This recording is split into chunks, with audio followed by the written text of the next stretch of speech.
and welcome. Oh, hold on. Hello and welcome to a brand new Five Heart podcast live on Corn Nation's Facebook, YouTube, and X. We are your Five Heart team, Greg Mahochko, and of course, Minnie Hunt. Hello. Hello, Minnie. How are you doing tonight? You know what, Greg? I'm doing fantastic. It is going to be a great weekend. Oh my gosh, I can't even believe all the stuff going on in Nebraska right now. This is there's so much to talk about. Obviously these shows usually start with, well, this past weekend on the football field, but the Northwestern game seems like ages ago because it has been a busy weekend. And, there's going to be lots to talk about tonight. A little later, we're going to have a special guest. So stick around. This show is going to be a longer one. So be ready because we'll preview Nebraska USC later on in the show. But I would say that the biggest news is probably the announcement of the Matt Rhule contract extension. Yeah, but you know what? But I don't have any pictures for that. You don't? Okay, well, he gave a press conference today, and he kind of eased into it. And about maybe 5 minutes in, one of the reporters goes, "Okay, so did you sign a contract?" Like he kind of beat around the bush, kind of just like it was expected that he basically was like, I never wanted to leave. I never planned on leaving. So it was all just like drama and, just to keep the other schools away. They gave him a 2-year extension. So yeah, he's going to be here for another 7 years now. I do think that as soon as the Penn State job became available, right after James Franklin was fired, there was a way that you could have nipped it in the bud. He could have nipped it in the bud, or I say, I'm not going anywhere, and really verbalized the commitment that I didn't really hear until, today. Essentially, there was a little the audio from the press conference saying, saying that his family's moved all around. He's asked them to move all around, and this is the place they don't want to leave. So it would have been nice to hear that a few weeks ago. I could have put to rest a lot of the side chatter, but yeah, Vince Watson says distractions. He's so right. I don't like the distractions. I basically, from the minute that I heard about this, I was like, no, it's not happening. He's given every indication that he loves it in Lincoln. And, given all the other reasons that he said just today, he said again, I was like, he's not going anywhere. He wants to build this thing back up to greatness. It's different. It's really different, Greg, whenever you look at things from like a fan's perspective, right? Versus like a business person's perspective. He's bought in. He's not just a business person. He is truly a Husker. So I think he's a tremendous coach. I think he's in a different aspect from like the Bo Pelini, who's a bit more of a fiery temperament. I just think Matt Rhule's the type of guy that the players want to play for, and give their all. Sometimes that comes across as maybe a little rah-rah, but I just think he's a tremendous encourager and builder up of young men. Oh yeah, that's what he cares about. You know what was really surprising this week?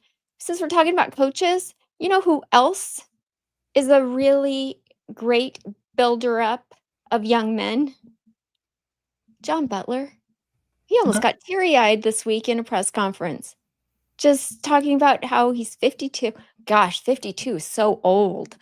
I mean, come on. But he's like, I've been coaching for about 30 years, and, it means more to me to hear from a player reaching out. He said, at the end of my career, that's what I'll look back on. And I just really admire that. I just so admire that these guys are pouring into these young men and developing lifelong relationships. That's the, I think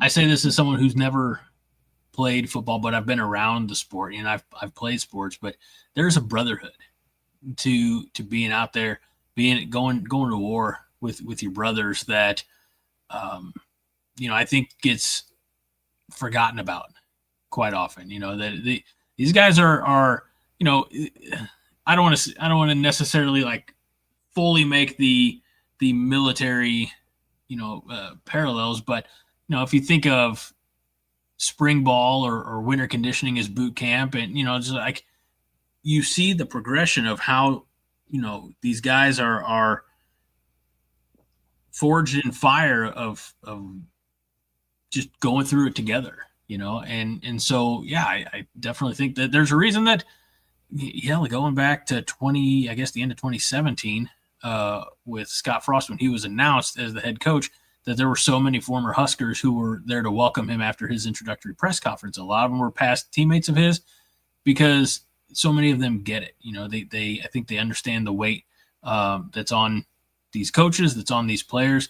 We've talked about it before, but Nebraska football, as far as, taking nothing away from Nebraska volleyball, we are a volleyball state, but Nebraska football is the only game in town. It's not like, Wisconsin, where you have the Green Bay Packers or the Milwaukee Bucks, or Minnesota, where you have an abundance of other sports teams. Nebraska football is the only game in town, and to carry the hopes and dreams and the sports passion of an entire state, on your shoulders, that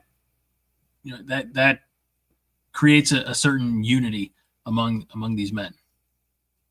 Mm-hmm. It reminds me of, remember when he took the job and he played that Paul Harvey of the farmer? Mm-hmm. I mean, he fell in love with it then. How can you not tell? Yeah. Nebraska is a special place, and we don't even live there. You know what?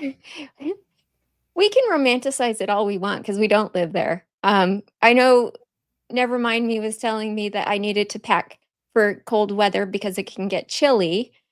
I saw that. It's supposed to be like 40 degrees. Guys, guess what? I have electric heated gloves and socks in my suitcase. I will be good. All you need are Runzas. Oh, that's true. I'll probably have one of those too. Or Husker hand warmer, I guess what they're called. Yeah. So, yeah, for some reason Halloween always brings chilly temps. Nevermind. We said, yeah, we call that fall, and like November's 2 days away. It was 85 degrees here today. That's not. But this is good. This is working in our favor, because I'm telling you, when you live in this kind of climate, like USC, they had 85-degree weather today as well. You can't even imagine it like being colder. It's cold or other places, but you think, oh, I can handle it. It's not till you get there that you're like, oh gosh, this is another thing. I'm sure we'll talk about it with our special guests later, but they went to South Bend a couple weeks ago and played Notre Dame. They played at Champaign at the end of September. Granted, it was September, not the first weekend in November. But just kind of taking a look at their roster, I say that as everything slows down. They've got it's USC, right? So they have players from all across the country. Mainly California, though. Well, yeah, I mean, I just did a very cursory glance, and there was Michigan and Utah. Yeah, one here, one there. Connecticut. Mainly, it's California. Detroit. So, I understand. I'm just saying there's going to be some guys on that team who are like, oh, yeah, 45 degrees, 50 degrees, whatever, that's nothing for me. And there's a certain adrenaline. Adrenaline's a tremendous heater. Like when you're out there, it does a tremendous job of keeping you warm. And there's going to be plenty of adrenaline coursing through the veins of both sidelines Saturday night. Yeah. And Husker Jack says, since 2012, USC has won only one game east of the Rockies. and that was Purdue this season. Well, of course, Purdue. That This is an season. insane statistic. Like that is a statistic in my mind equal to after the Maryland game, before the Minnesota game, the statistic that Nebraska has not won a consecutive road games since 2006 or whatever. So I was like, damn. It's So flying away. I'm road telling games in you guys, consecutive. it does affect a team. Going on the road affects a team. Beetle B says it's not even cold. Well, even Matt Rule said it was cold. He said it's one of the chilliest days he's seen at Memorial Stadium. Just, I think it was yesterday. He said, and I like to coach in shorts. And he's like, it was cold and windy. So I'm looking forward to that. Vince Watson wants you to pack a flask of Walgreens wine or whiskey. Okay. So let's see here. There will be tailgating during the day, so I probably will be just fine. And Kaylee says that Lincoln Riley is 1-14 when crossing 2 time zones in his time at USC. So, whoop. All right. A lot of people are talking. There's more we can talk about the extension. I don't know. You want to talk about the extension, or you want to talk about the blackout? Well, let's talk about the extension, shall we? Sure. Because I was doing a little bit of digging this week because I'm on a show with a co-host who happens to think that his team has the youngest team in college football, or in the Big Ten, he said. And so I did. Co-host. Oh, Fred? No, a different team. We're not going to talk about them on this show. Okay? I don't know. What? I'm so confused. I thought you said you do a show with someone else, and he said that their team. How many shows do you do now? I do 4. Well, tell everybody, because I feel like obviously we know about the coordination. We knew about Sunday night Ladies of College Football, but what's this other one? I do Michigan Mondays, where I go in and talk about the game from Saturday and give my takes. But here's the thing. Nebraska and Penn State have the youngest teams in the Big Ten by a lot. 57 and 56 first-year players on their team. That's almost half. So what I'm trying to say is that we're building a team. We are developing players, and I think that's one of the reasons why Matt Rule's like, yeah, I'm here for the long haul. Yeah, no, he says something. He's like, I love this school, or I'm paraphrasing. It's like, I love this team. It sounds very proud of the team he has, and very excited for the team he will have, in the future. So so see what you did, Greg. Now I have to explain myself to everybody. I am not a traitor. Oh my gosh.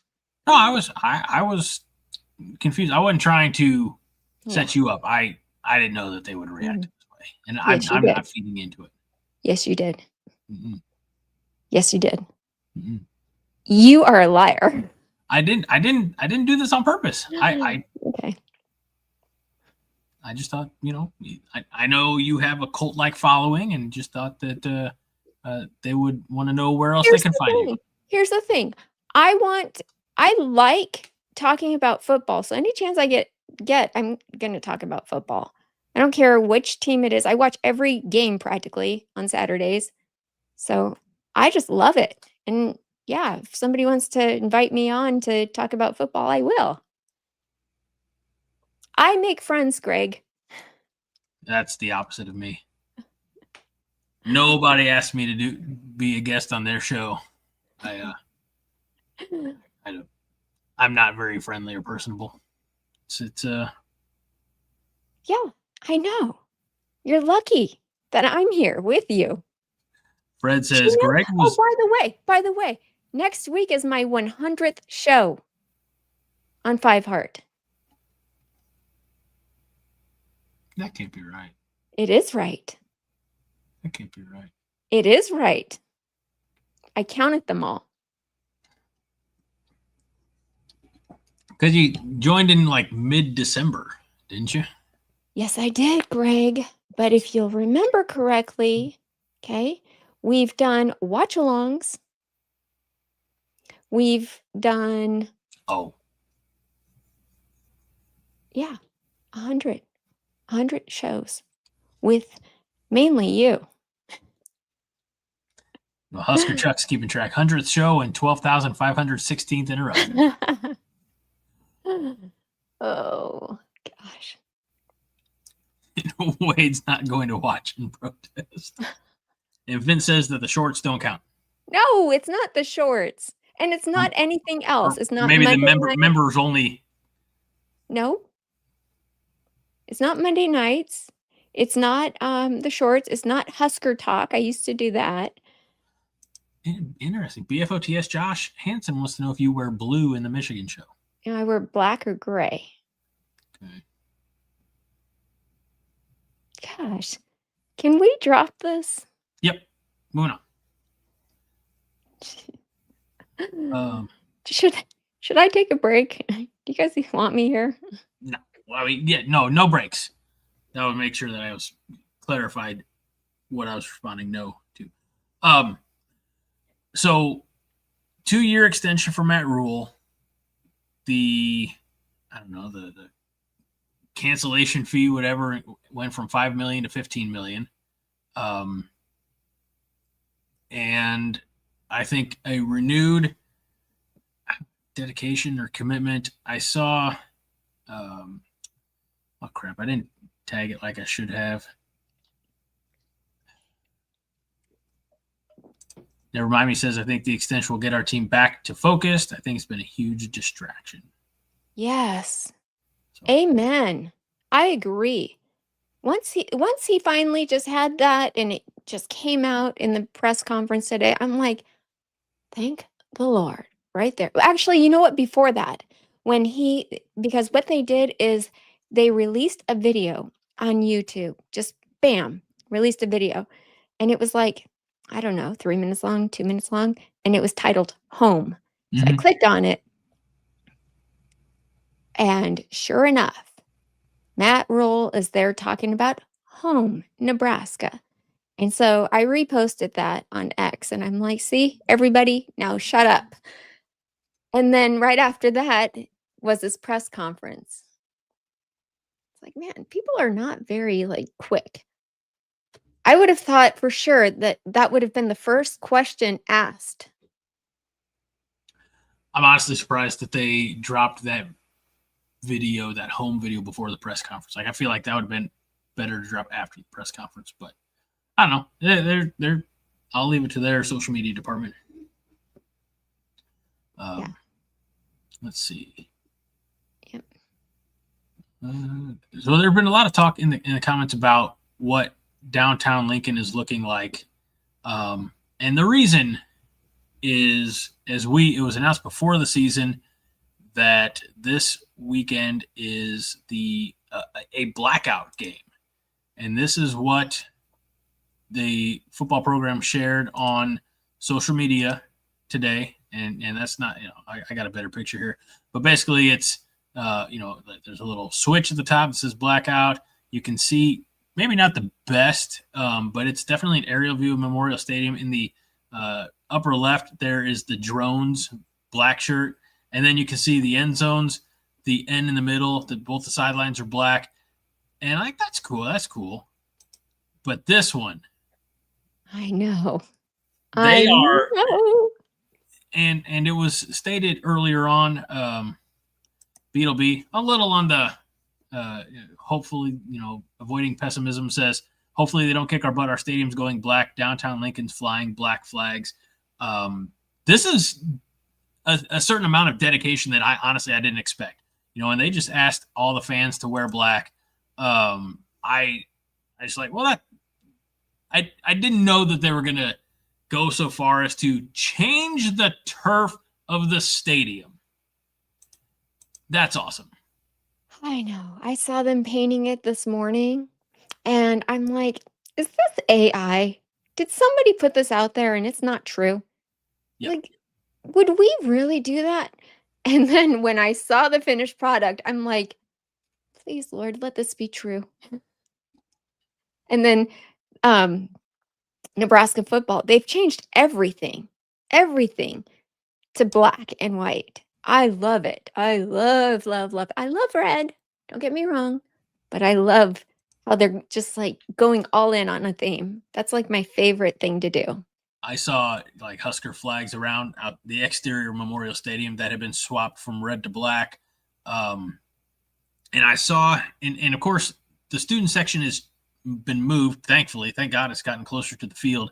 But I think, I don't know if it was somebody who tagged Wilt Compton in a tweet or Adam Carricker, but the sign, which I think they had last year at the Colorado game, I know because they were already moved down. But anyway, it's the banners, it's the narrow banners that say "Welcome to the Boneyard," and then it's got the big, skull and crossbones that they. I saw somebody say student section needs to bring this back for this week's game. It would be awesome to see, and I think I've been, I don't want to say narrow-minded, but we'll say doubtful about, I think on Sunday night, I asked Jake and Haas, what percentage of you guys think that, the number of fans, like what percentage of fans are going to be in black? And I said maybe 40%. Sorry. My bad. What? I did not mean for that to happen, Greg. That's fine. And they were both, upwards of 75 to 80%. And then I saw a picture just today that, it was one of those allay the fears. It was like people who think that we don't know how to, wear black to games have never seen a game in November when everybody, all the coats are black, right? So it's not going to be that much of a departure for us to actually get a blackout. Well, I'm sure we'll still see pockets of red, but I'm very excited for the much more encouraged and optimistic for maybe 85 to 90% blackout in the stands. Hell yeah. I think there's just going to be so many people excited about this that if there's a fan here or there that decides to wear red, we're just going to consider them USC fans. Oh, no. Oh, yes. Nebraska T-Bone says the black end in the middle of the field is pretty cool. I agree. And it is not the Greg, only way that this could be better. Greg, this is similar to the one you did, remember? Of course. I'm going to pull it up right now. Oh my gosh. What if they got the idea from you? Then I tell you what, I'd give that one for free. They don't need to compensate. Where'd it go? Did you lose it? No, I think I just have it saved as a different file type. Okay. So I'll get it here. Yeah, that was actually a really great idea that you had. And that one's really cool too, I have to say. I don't remember the other one. If they could have pulled this one off. The other one was the Nebraska state thing, wasn't it? In the center? State outline. Of course, we all remember the other one with your body. Whoop. Sorry. Do you remember that? Of course I remember that. Again, that one's gone. What?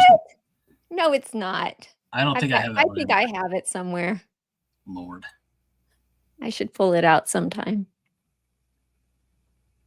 Yeah, I don't have.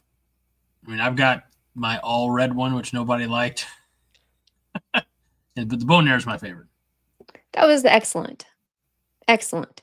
And actually, I would say by Nebraska standards, they did it pretty good. Like, just not as cool as yours, obviously, but pretty cool.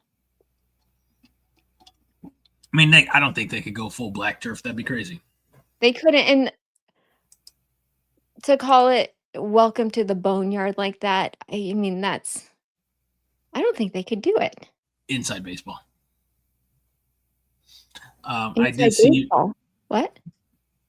It'd be a little too inside baseball for the general college football watching audience. Okay. I did see Rostovsky say that even Todd is going to wear black, and he never thought he'd see the day. Our beloved Todd Wolverton, the Badonk master himself. He said in our group Slack that he found an old 1991, 92, something like that, black starter jacket that he's going to be wearing to the game. Oh, freaking cool. So hey, if you can get old man Todd to embrace something, then look out. You're doing something right then. So, okay. Well, have we covered this topic? Yeah. Well, I mean, it's still Blackout centric, but I know you have media that you want to share. Oh, okay. So since I started thinking about going to this game, the first thing that went through my mind is I took a video of these dudes, and I've been describing it to everyone, and I wanted to share it. It's these guys, they totally inspired me with my outfit for the Blackout. Look at them. They're wearing masks. They have like spikes and red feathers, and they're just crazy. They look like they're 8 feet tall. They do. And this is how they came to the game for the Colorado game last year. So is that what you're wearing? Ever since I saw that, I'm like, I want to do a version of that so bad. So I ordered a skull onesie, like a bodysuit. Okay. Like a skeleton bodysuit, black with white skeleton. What? Just the fact that you called it a onesie. Well, what else is it? I don't know. It's a onesie. Onesie. If I have to go to the bathroom, I'm putty pajamas with the butt flap. Yeah, I wish it had a butt flap, because I'm like thinking this is not going to work out well if I have to use the restroom. When I use the restroom, because it zips in the back, I'm going to have to go to the restroom with somebody because I'm going to need help. Dondre says going to look like a Raiders game. No. The Raiders. Yeah, I guess maybe sort of. I hate the Raiders though. Rostovsky said, "Oh no, that's not the one." Fred says Minnie is going to beat up Daniel LaRusso with her bully friends. Do you understand that reference, Minnie? Russo with her bully friends. Who's Daniel LaRusso? LaRusso. Who's that? The Karate Kid. Oh. Ralph Macchio. You should have just said Ralph Macchio or the Karate Kid. Well, he wasn't the Karate Kid yet because he got his butt whooped by the real Karate Kid, Billy Zach. It's a good movie. Very good movie.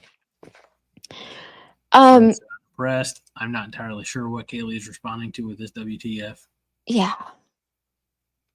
I don't know if that's I don't know if that's her response to your idea for your game day attire, or not knowing who Daniel LaRusso is. Probably both. She's just like, I don't get it, you guys. Okay, so Greg. Oh, sorry. Well, you guys have to remember, I'm getting old too. I mean, John Butler's like, gosh, I'm going to retire soon. My bones are aching. He's only 52 years old. I'm like, duh. She was too old for Karate Kid when Karate Kid came out in the 1980s. Okay. Should we talk about the win, Greg? I think we should. We have an hour until our guest is going to be here. Well, we have to also fit in another thing. That's true. We should probably do that before our guest. Yeah. Do you want to do it now? No, Or do let's you want talk to do about housekeeping? yeah, we could do housekeeping. Okay. It's always a good thing to say. Oh, by the way, while we're talking about it, as I was looking through the starred comments, Roger Moore asked, "Will they have black balloons?" And Husker Chuck says, "Yes, black balloons." Oh my gosh. Not just the Goo Goo Doll song, you 1990s kids, but real live black balloons. Roger Moore says the like button is starving. Yeah, it's starving. So why don't you It's head on over anemic. there? Head on over there, you rascals, and hit that like button. And while you're at it, make sure that you subscribe to the Coronation YouTube channel if you haven't already, and ring that bell for the notifications. There it is. So you never miss a new show. Whether it's the Five Heart Podcast, Coronation Overreaction, Monday Night Therapy, Huskers Happy Hour, one of John's quick videos, the short. Minnie, I made a short yesterday. You know what, Greg?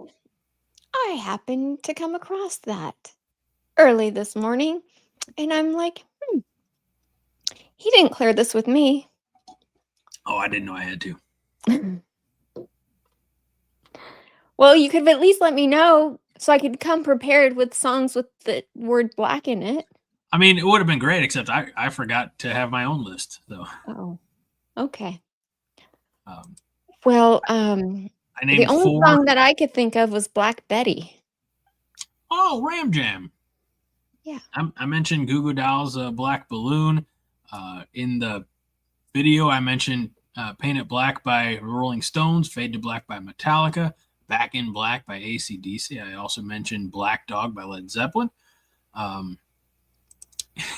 Fred says, seriously, congrats, Minnie. Interruption 15,507. When did I interrupt? When? Just now. I did? Yeah. Blue Black Betty, Jan Rand. Blackout by the Scorpions. I don't know what's a SpongeBob. Work harder. I don't know about that.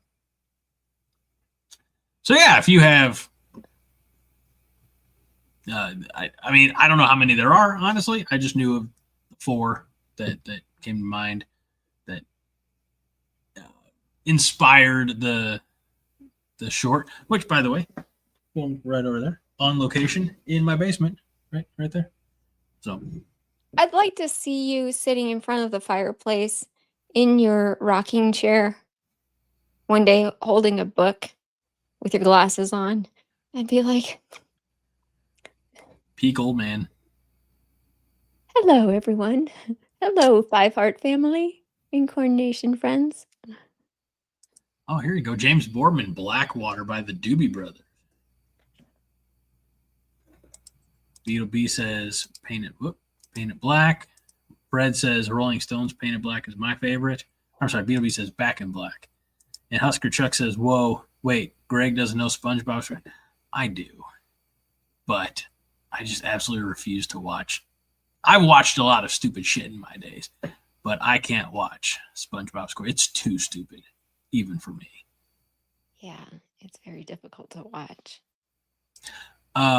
Never mind me, Men in Black. Is that even the song's name? Yeah, the Will Smith song from the movie, Men in Black. I mean, I don't know if any of these songs that you guys are naming are much better than the first 4. Black Hole Sun by Soundgarden. I know that made its way into the Oh, comments. that's a good song. So, living in Omaha, David Matney, the official realtor of the Five Heart Podcast, says, what are we doing for Minnie's 100,000th interruption celebration next month? There's a song that keeps coming to mind by Amy Winehouse. What is the song's name? Something Black. Back in Black, or? I'm not familiar with Amy Winehouse's. Are you kidding me? Oh my gosh, it's so good. I mean, it wasn't really my demographic. I thought you actually liked good music. What? Nothing. You say, no, I like good music. That's why I don't like. I mean, Mhm. again, I wasn't really a fan. Obviously, you don't. Obviously, no, Raji, I don't have a fog machine. I think what happens is when I move around too quickly, which has not really ever been a problem for me, the camera loses focus. So, Back to Black. gotcha. That's a beautiful song. Yep. Just keep on the tally there, Mr. Matney. Yes, Black Betty's a You good guys, one. if you only knew. Oh, there you go, When Man in we Black. go, Man in Black. When we go and I go afterwards and I try and do like shorts from the videos, 99% of them are Greg talking. That's because he talks 99% of the time. The only way for me to talk is to slightly interrupt. I try and do it in a convenient way. It's not ever convenient. And by the way, do you know John told me when I first started my very first video, he said, if you want to say something, you just have to jump in here. He gave me permission, so. I mean, you could always raise your hand and wait to be called on. You raise your hand. I do raise my hand. I'm never calling on you again. Yeah, that's why it's never mind. The other Dave says it's a blackout super chat. Go Big Red wearing black on black on black. Yeah. How many layers you got on there, Other Dave? Other Dave said he's going to be at the game as well. Looking forward to Yes. Tailgating.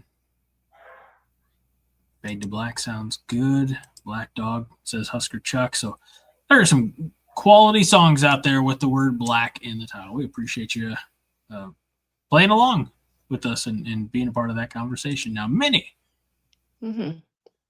Nebraska hit the old gridiron this past Saturday on homecoming against those evil nerds from Northwestern.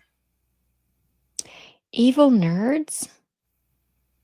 Yeah, because Northwestern's allegedly a smart kid school. Yeah.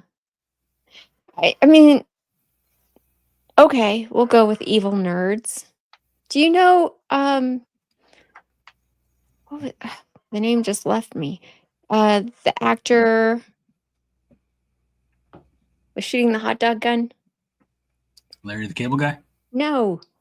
He was a Northwestern fan. Oh, Bill Murray. Bill Murray was there. I knew he was there. I don't know why they'd ever let him touch the Wiener Schlinger.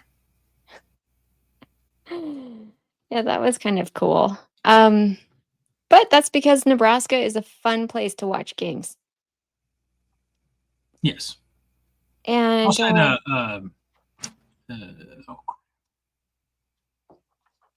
what? Never mind, keep going. I'm sorry. What? I'm trying. Yeah, Timmy Trumpet. His real name. He was out playing his signature trumpet tune at one point on Saturday. Yeah, that's right. I do remember that. And I didn't know who that was till then. That was fantastic, though. He did his, again, I don't know the name of the song. I'm sorry, Mr. Trumpet. But it was the bullpen walkout song from the New York Mets closer for a long time. And then there was a tremendous video of him. He did the song live at one point when the closer got called in. And it was just the crowd went bananas. And no, it's fun. It's a very recognizable song. Rostovsky, I don't think he's lying. He says the song is Narco. Oh, okay. Well, that was all fun. Yeah. They really have done a great job at creating a lot of hype prior to the game. I don't know if you guys ever catch it. I know I see a couple of people from chat in the live before the game because they always show the team warming up. And Jessica Cootie and Damon Benning are on there talking about the team, and that's when I learned that Teddy was out and Turner was starting. I was like, oh, okay, here we go. Yeah. Teddy's not just out for the game, Teddy's out. Yeah. I don't know. I haven't seen Pitt yet, but Pitt, when you arrive, Fred gets 10 Pitt points for polo. Why? I said narco, and he said polo. Narco, polo. And that deserves points. Yeah. How about I get 100 points just for putting up with you? But then we'd have to deduct 100 points or 10 points every time you interrupted me. Mm-mm. No, how about we deduct 10 points every time you just start talking? I'm kidding. I'm kidding. I'm kidding. That's your job. Please continue. Okay. All right. So, Nebraska, Northwestern. It ended up being a very close game. Unfortunately. Yeah. That was scary. That was too close for my liking. It didn't have to be as close as it ended up being, but the officials apparently had money on Northwestern to cover the spread. Because there's no way in hell you can convince me any measure. And look, I've seen the replay. I know that the digital marker was off, but on the 4th and short, when Stone passed to his left towards the Northwestern sideline, yes, the receiver initially made contact with the ball beyond the line to gain, but he didn't possess the ball because he was coming back. And they initially called it a first down, and then I don't think we challenged it, but it was reviewed and it was upheld as a first down, and I about lost my shit. There's no way. He didn't have possession until he was back behind the yard to gain, and then a couple plays later, Northwestern went down to score. I'm not here to, necessarily fully blame the officiating, but I think we've seen when the SEC is permanently banning a referee that across the board officiating has to improve. Yeah. I mean, it's been complained about enough. The thing is, I know people here don't love Scott Frost, but he did say one thing that has always stuck with me, and that is that you can't blame it on a call that you win or lose a game. He said, you just got to play good enough to where it doesn't make a difference. And I always love that. And I'm sure other people have said it. It's just, I remember hearing it from him first. Because if anybody, I mean, I feel like Nebraska, and this is, again, my biasness because I'm speaking from a fan's perspective. I feel like we get kind of crapped on when it comes to calls not going our way. Don Dre echoes your sentiment, said the Big Ten standard is to cheat Nebraska. That's the thing. We got hosed on our way out of the Big 12, and we've really been hosed the majority of our time in the Big Ten. Like we're still looked at as newbies, as not, maybe not founding members certainly, but as just unwelcome. Let's give them the business, as the kids would say. So it's not, we haven't received, there was a stretch, and Haas is in the chat now, so he'll be able to tell me probably not just the game, but the possession, the player, but what was it, like 16 quarters or something like that of football where Nebraska did not receive, we're not benefactors of a holding from the opponent's offensive line in a conference that, the offensive line holds on every play, and we kind of, I don't know, wear it as a badge of honor. They just don't call them 90% of the time, but quarters, games, maybe more than one season. I don't know. It was bad. I don't know, Greg, did you listen to Monday night's show? Parts. What parts? I don't remember specific parts, just you and Fred. Well, obviously it didn't stick out to you, or you didn't hear the part where I said, "Hey, did you hear have you guys watched an ACC conference game? Does that ring a bell?" Yeah. Oh, it does? Sure. What'd I say? You said, "Hey, did you guys hear about?" Nope.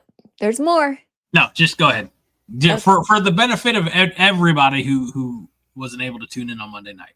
Mm. Okay. So the ACC has adopted a transparency review where they show viewers the live audio and instant replay reviews during college football plays, like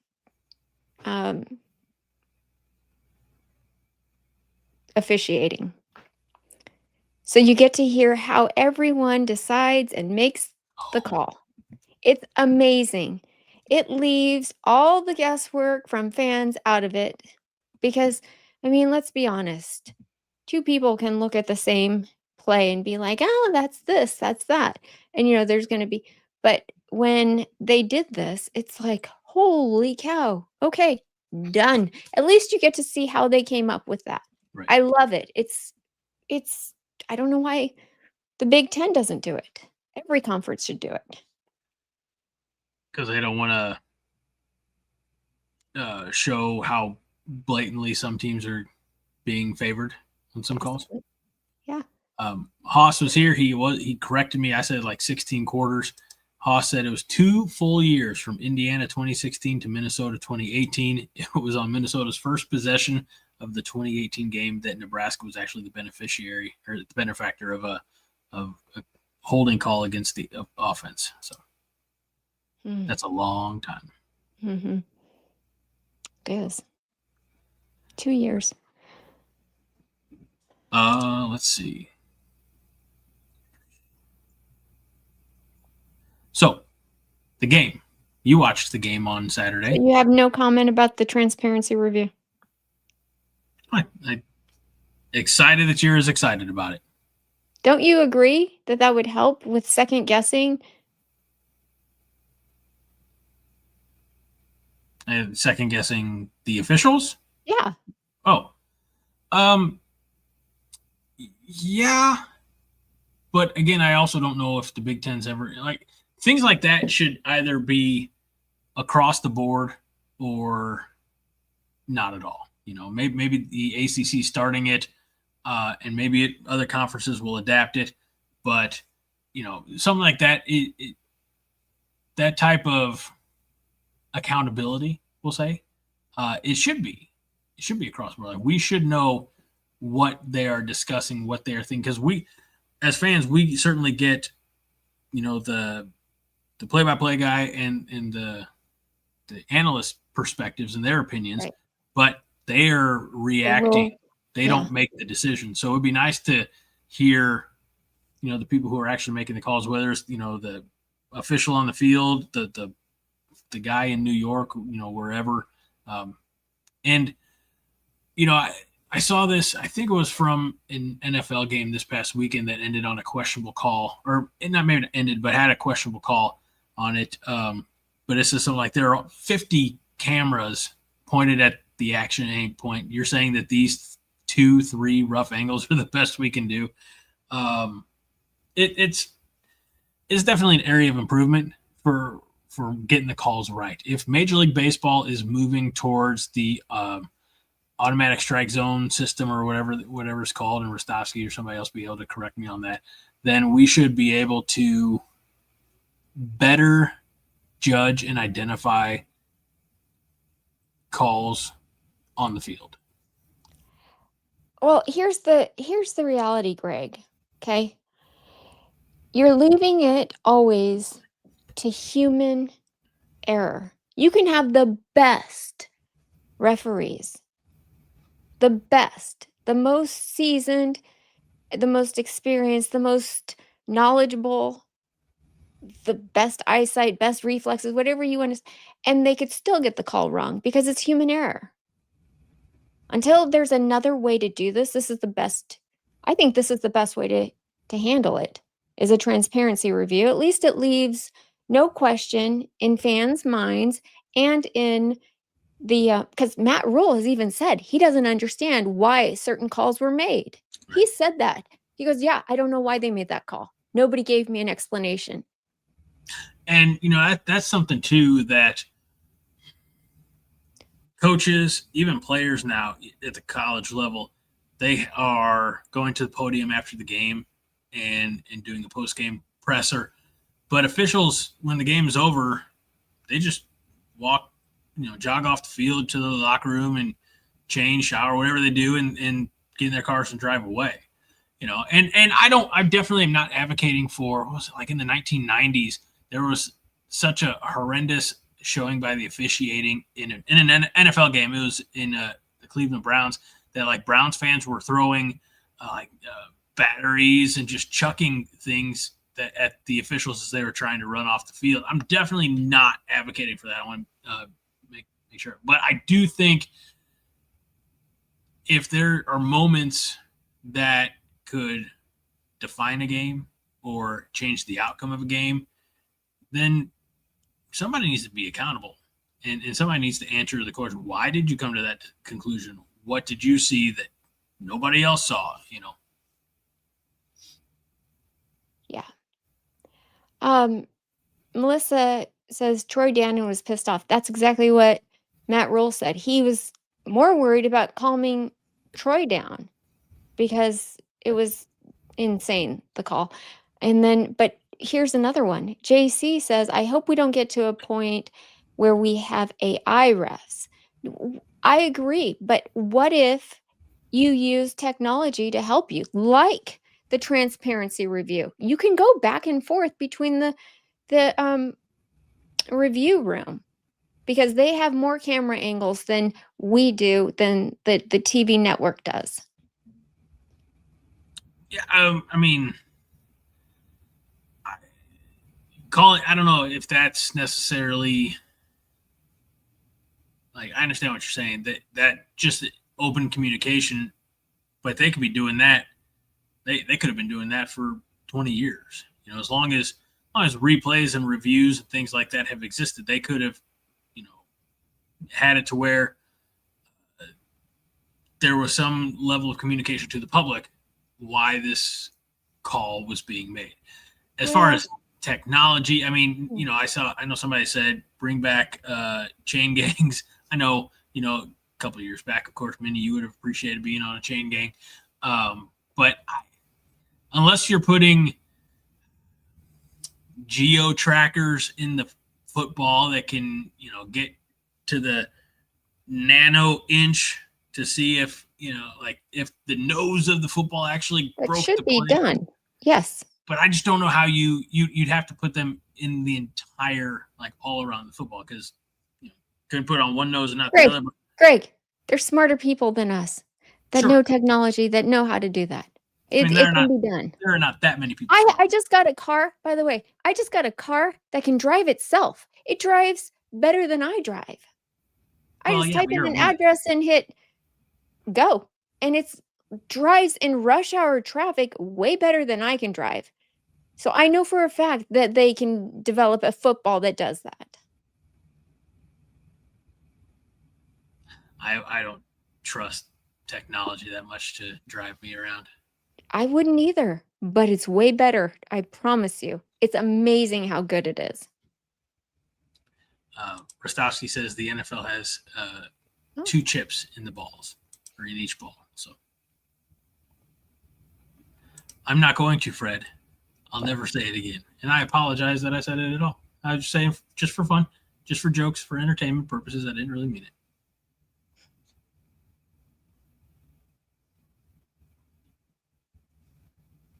Not sure if she heard it.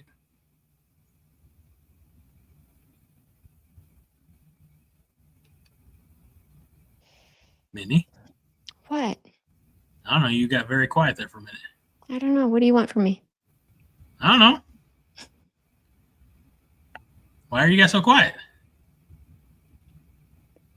Because I'm not interrupting you. I'm just trying to make a point. I know we were talking about that. It's fine. What were you talking about? No, we're talking about technology and how short of AI refs, it could be, again, the smarter people can probably find ways to modernize the game in some capacity. Yes. And what did you say? Nothing. I'm not going to say. What did you say? Nothing. Okay. Pardon me. I will be right back. Uh-oh.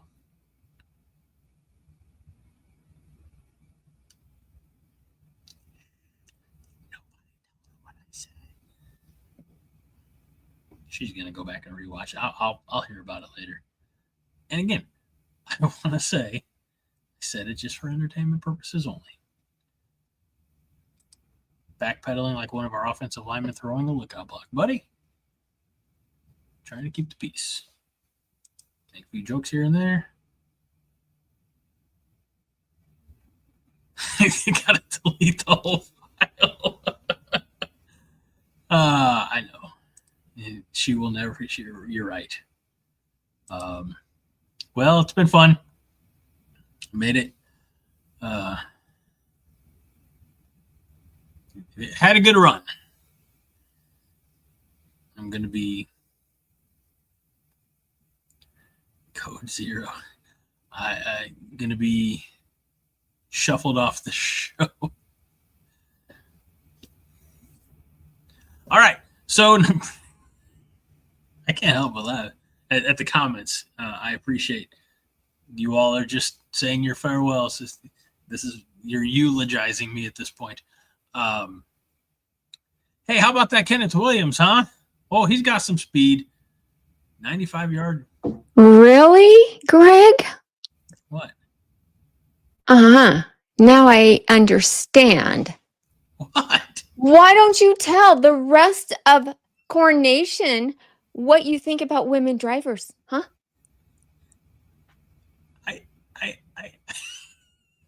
I said it was a joke. Haha.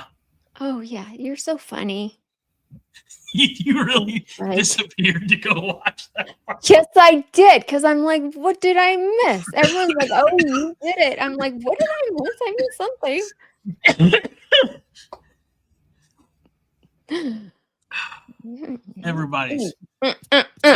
Everybody's wishing me well in my future endeavors. Yeah, you're going to need them. Husker Chuck's laughing. All right. Well, moving on, He's Greg. laughing. And Fred says it'd be funny if Minnie flew in behind Greg with a club or something. I'm tempted. Oh, like the Untouchables, Fred. You know what I'm talking about, the Untouchables. Okay. Well, anyways, I just think that self-driving vehicles are a wonderful thing. It's like amazing. Once you do it, you'll never want to do anything else. It's so amazing. You know how you drive distracted? I know you drive distracted. I know you do. And you can drive distracted and still get to your destination. It's amazing, and it's way safer. I'm always just working. Mm-hmm. Checking email, checking text. Not supposed to. I know I'm not supposed to. But I do. Shame on me. Yeah. Well, So, all you have to do is doop, doop, doop. Same thing. This is what I want for college football. So we're not sitting here complaining about refs in 5 years. Please have the technology. I mean, we already have the little communication thing. The green dot. We got that. That was a bonus. Now let's do some more of this. all right. This is an important question from 17 minutes ago. It's unrelated to self-driving cars or technology or the Northwestern game or the USC game.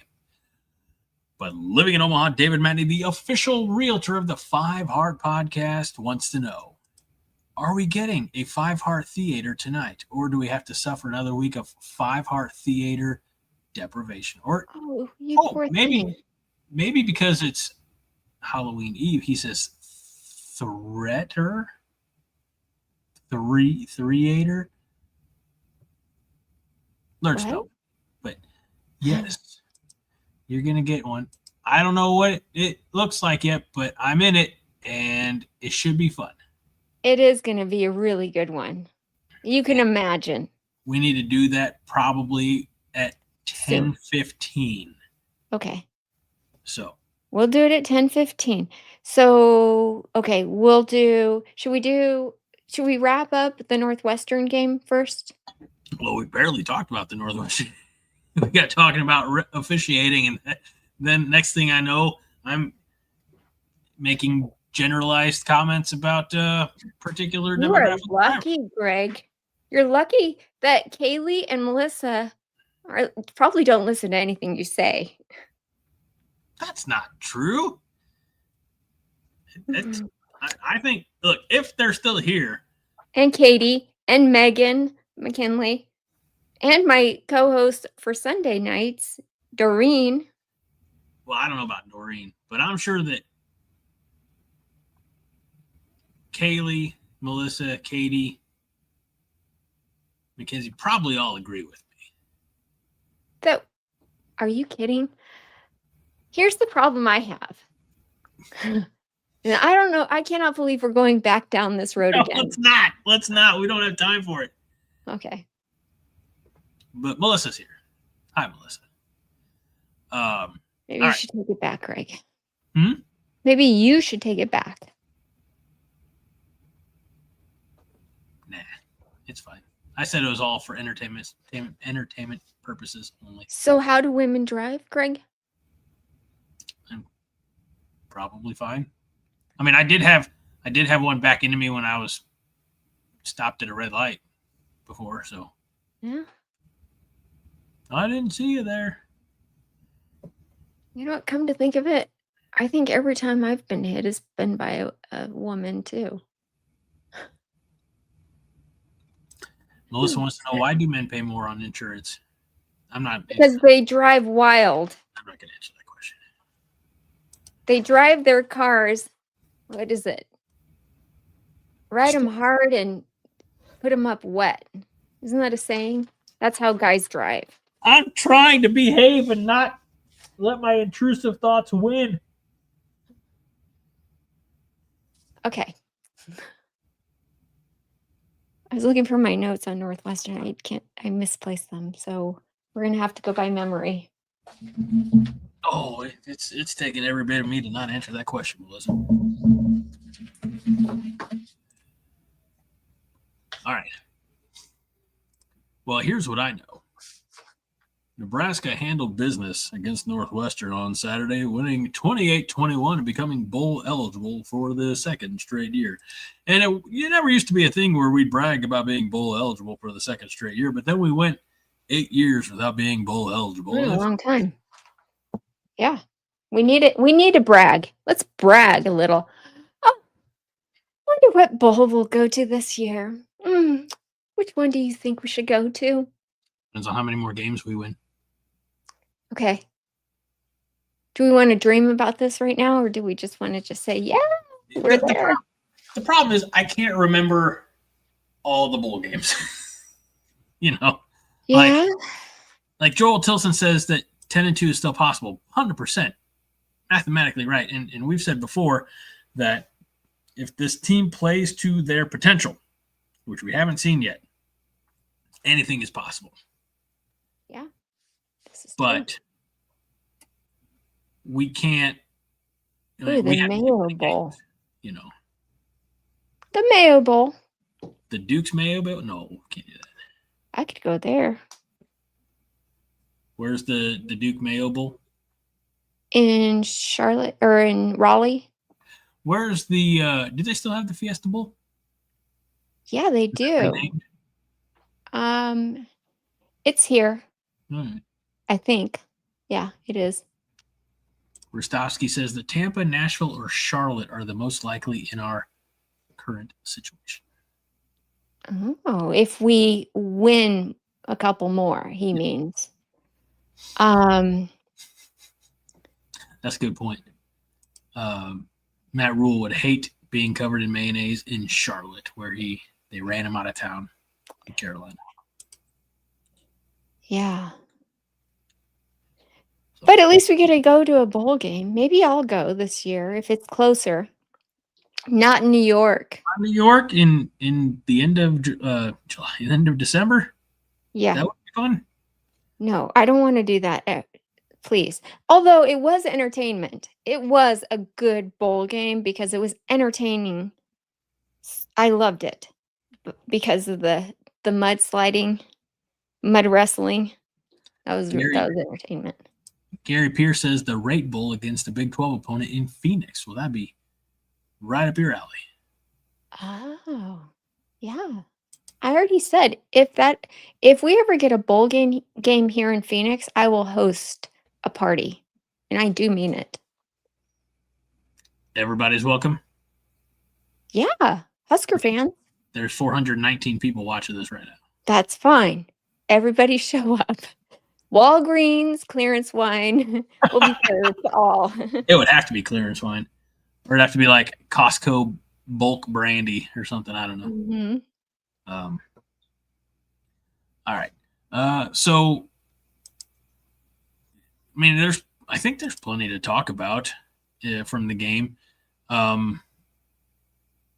We could talk about Emmett Johnson. Kenneth Williams is who I mentioned right before you came back when you were out finding out why I was in trouble. I think we should talk about special teams.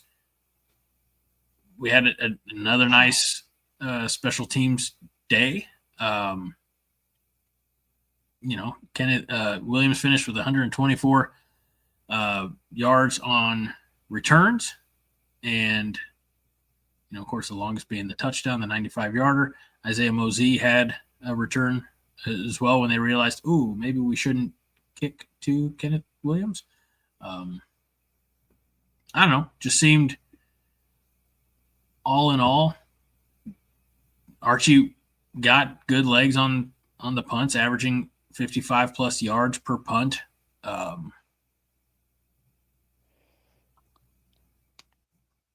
don't know. I think, you know what? Sorry, didn't mean to interrupt you. No, I thought you were done. Sorry. I'm done now. No, you go ahead. Finish.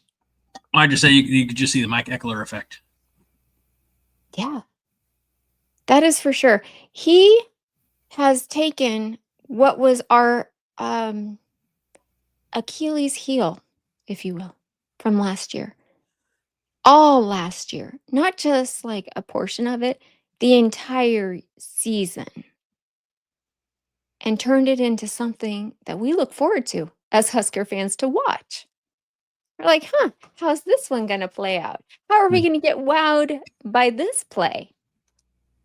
And I love it. However, I have to say, watching him on the sidelines gets me hyped. Like, I'm one of those people that wants to high five everyone and like give it my all. But then he kind of scares me. Like doing that, that not the high five. It's a high five where they do it with their bicep. Like, oh yeah, they hook their arms. That looks painful. That's gonna leave a bruise. And it got to the point where I think Monday Matt Rule had to address it because Ekeler went over to him and Rule kind of had to like shoo him away. And he's like, "Look, he's punched me, he's tackled me. I told him just get away from me, leave me alone." He's like, "I'm 53-year-old man, and I don't need to be tackled." Yeah, I would be like running away from him.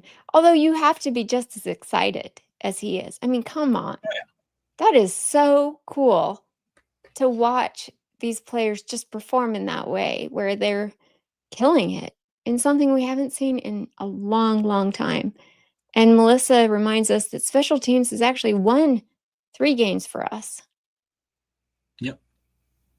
And what they haven't done, I think, equally, if not more important, is they haven't lost us any games. They definitely weren't the reason we lost to Michigan. They weren't why we lost to Minnesota. Even, Archie didn't have a great game against Minnesota, but the fact that he had to punt as often is not his fault as much as it was the offense's fault. The bland play calling, the hitting the panic button and just seemingly changing course at halftime. Not the adjustments that you wanted to make. So I don't necessarily blame him for that. And you still had Kyle Cunanan, who hit a couple of field goals in the first half. So they definitely haven't cost us games. And I can't remember if this was a reaction to something that was in the comments or something that we said. But High Mountain Guy says, not just last year, years of dog shit special teams. It's been a big turnaround. Yeah. I mean, we used to get kind of excited about certain players. Like I remember Brian Buschini. He was a pretty cool player. I mean, for him to tackle guys, but now it's just like we see special teams doing everything that they're supposed to do. Every like special skill players doing all that extra stuff. It's really awesome to watch. It's one of my favorite parts of the game, besides the fireworks. As far as other stats from the game, Dylan had an okay day. 16 of 22, 1 interception, 1 touchdown. Was only sacked once. Had 141 yards passing.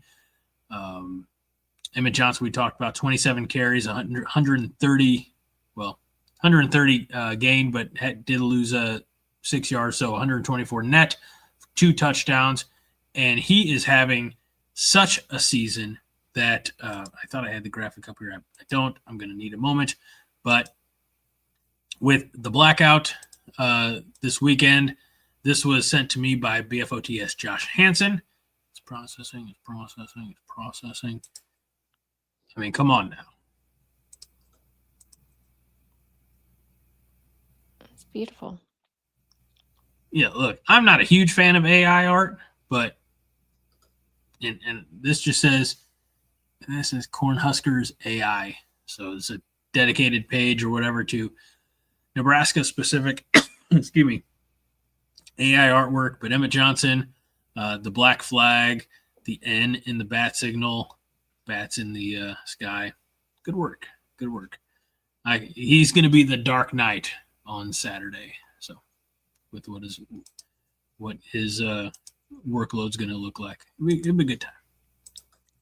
I like how Way I Am Star says, no, that's not extra stuff. It's basic football. It's extra stuff if you've never seen it before, okay? Hence my entire Husker fandom.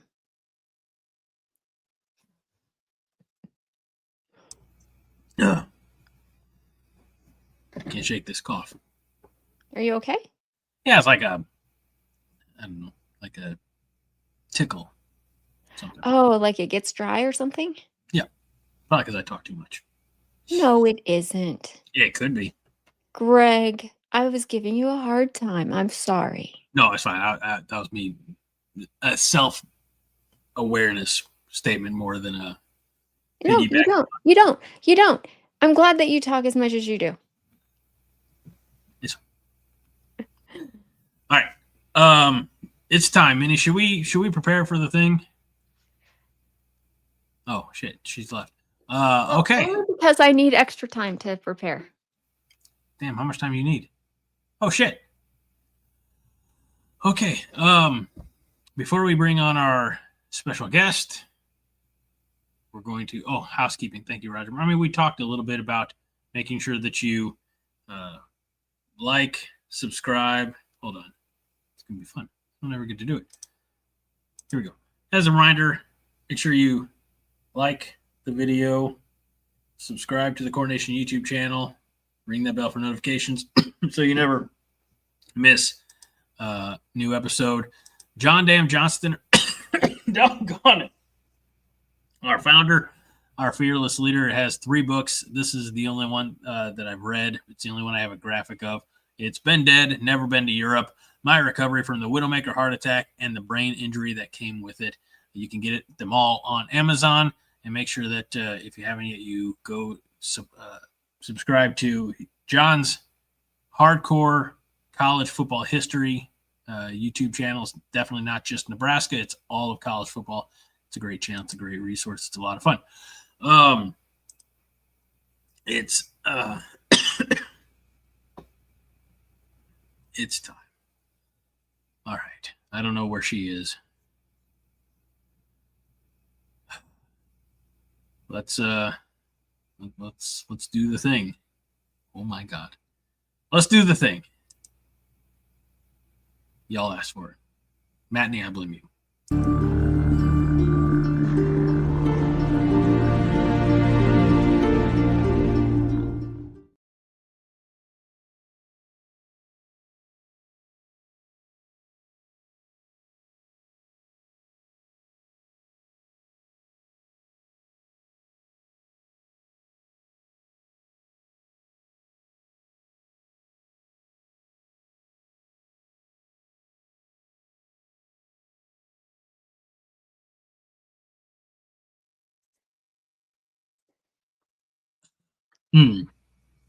Five Heart Theater presents The Black Shirts Rise, Nightmare in Lincoln. A Halloween night live stream that should have been about football. Until it wasn't. Yo, Five Heart fam. It's your boy Trojan, live from beautiful, chilly and definitely not sunny California, but Lincoln, Nebraska. It's cold, it's windy, the waves here are made of corn. Anyway, USC's about to totally shred these Huskers tomorrow. No offense, but the Black Shirts thing sounds like a biker gang who got lost on their way to Iowa. Gonna be gnarly, dudes. Totally. Be careful what you mock, Trojan. The Black Shirts don't take kindly to arrogance. They've waited for this night, their night after Halloween, the first blackout. The corn is alive. Whoa, she's really committing to the spooky bit tonight, huh? Kinda hot, creepy. Totally creepy. That's just marketing, right? Like promo stuff? Okay, that's not gnarly anymore. That's dark. Husker Minnie? They've risen, Trojan. You mocked the children of the Cornhusker, and now they want a sacrifice. They smell fear and sunscreen. Okay, dudes, this is not tubular anymore. I heard pads hitting the hallway, like full pads. Who travels in full pads? No way, bro. This can't. The Black Shirts will rise again this weekend in Memorial Stadium. Ha, ha, ha. This chick has me totally spooked. Hope our tan lines, beach hair don't get too messed up. Party on, dudes.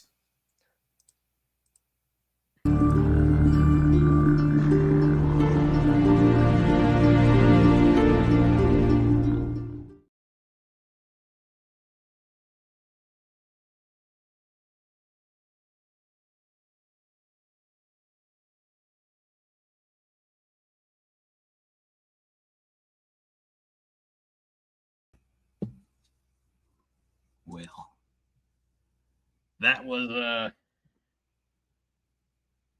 the Five Heart Theater. Stop it. Johnny Utah's already dead. Melissa liked it.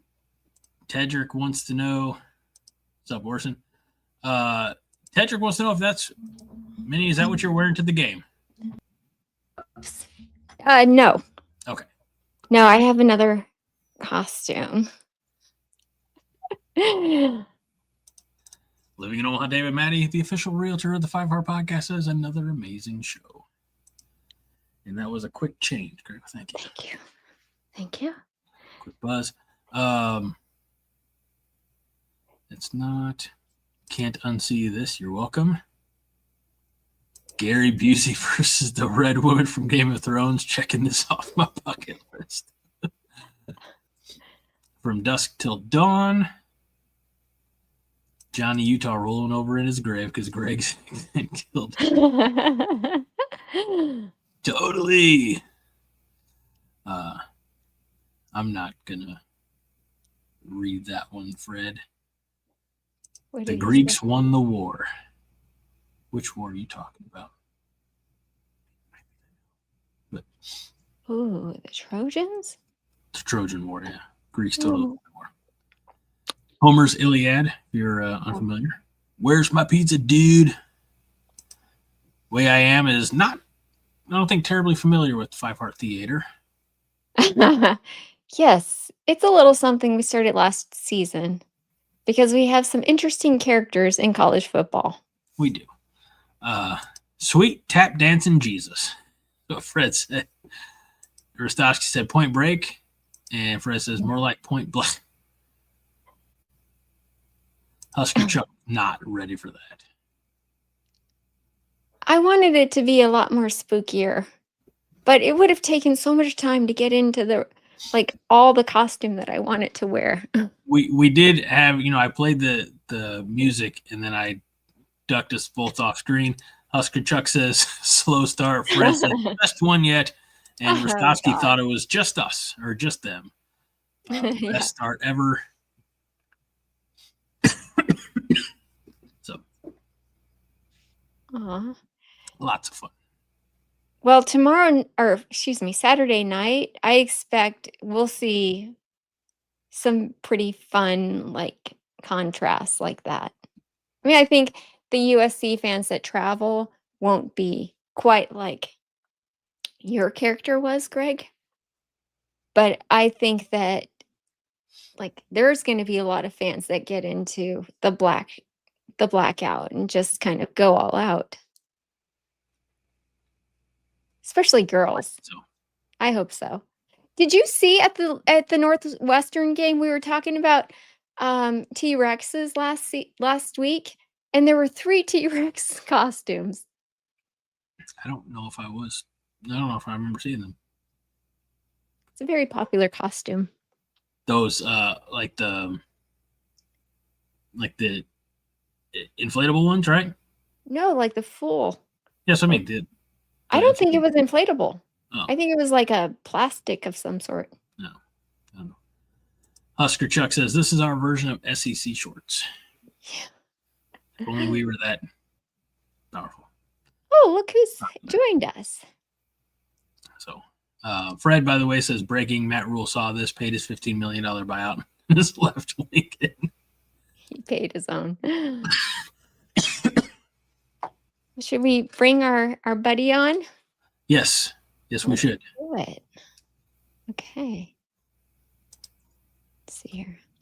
Hello, Tim. I don't think you guys consider me your buddy after I screwed up, Minnie, and I said that I'm going over to the voice of college football.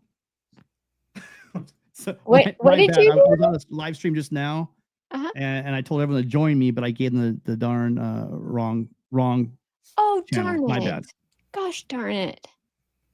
Well, we'll let you make it up to us by losing this weekend. No, I think that it's not up to me, but I will tell you, I think it'll be up to the Trojan defense. So it probably is going to come down to, and Really? and Dylan Raiola. Those two factors. I said on my show really quickly, just to get my spoiler right out of the way.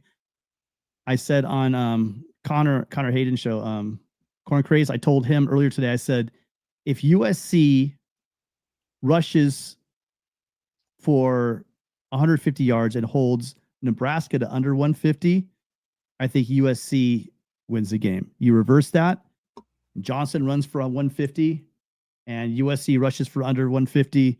I think that the Cornhuskers win. I think it's really going to come down to which team can run the ball. I know your guys' defense is kind of struggling against a run. Our defense is struggling against a run, and I think it's going to come down to who can run the ball the best. Do you know Greg? No. Not sure. I've seen your guys' show before, but I don't know. I don't think we've ever met. Just a note. It's good. I'm not well known on the internet. I always like to introduce because Greg doesn't get out as much as I do. Well, He doesn't nice get to meet around. you, Greg. Good to meet you. Thanks for coming on the show. Oh, absolutely. So let's start. Just kind of give our viewers and listeners an opportunity to know more about you. Where do you do your primary show? Where can they find you? You can find me over on LAFB network. We have a USC YouTube channel, but you can also we also have a website where you can see a lot of my pictures. I'm kind of like the staff photographer / writer over there as well. So I wear a couple different hats for the website. You come in here and I don't think there's a lot wrong with your initial analysis of like the team that rushes the ball more. You said it's going to rely a lot on Dylan. I think most Nebraska fans would agree it's going to rely, I think, quite heavily on USC's pass rush versus our pass protection, because our offensive line has not been great. So tell us a little bit, is pass rush, is that a strength for the Trojan defense? Yeah, up until Notre Dame, it was. Had a little bit of trouble in the Notre Dame game, but throughout the year, for a big portion of the year, USC was leading the country in sacks. And USC has a number of really talented young defensive ends. And to be honest with you, we had a couple defensive tackles, Jakeem Stewart and Floyd Boucard, both of them true freshmen. Actually, you have Jakeem Stewart, who technically should still be, it should be illegal. He should still be in high school. But the get off, the twitch of this guy, the motor, is, and now the football IQ is catching up, according to defensive coordinator Danton Lynn. He's a handful. And then on the outside, you got Braylon Shelby, Anthony Lucas, and Cam Crawford. These guys, hyper athletic, big bodied guys that will test your tackles for sure. And the way that why I brought up Dylan Raiola is specifically this: can he keep his calm? He's gonna get hit. They're gonna get to him.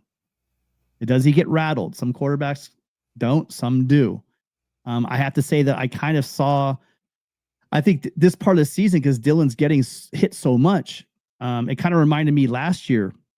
You had a situation at USC where our offensive line was really letting Miller Moss just get completely abused every single week. And after a while, it took a toll on him. And, he started seeing ghosts, got happy feet, started throwing some really crazy plays. On that fourth down last week, I thought Dylan kind of lost his cool, kind of tried to escape the pocket and just lost that ball. I mean, that was huge. That was pivotal. And so one big thing I wanted to see in our quarterback, Jaden Mayava, this year, he was a bit the same way. He just lacked that poise. I'm not saying that Dylan lacks poise. I think he, for a young quarterback, he has all the ability in the world.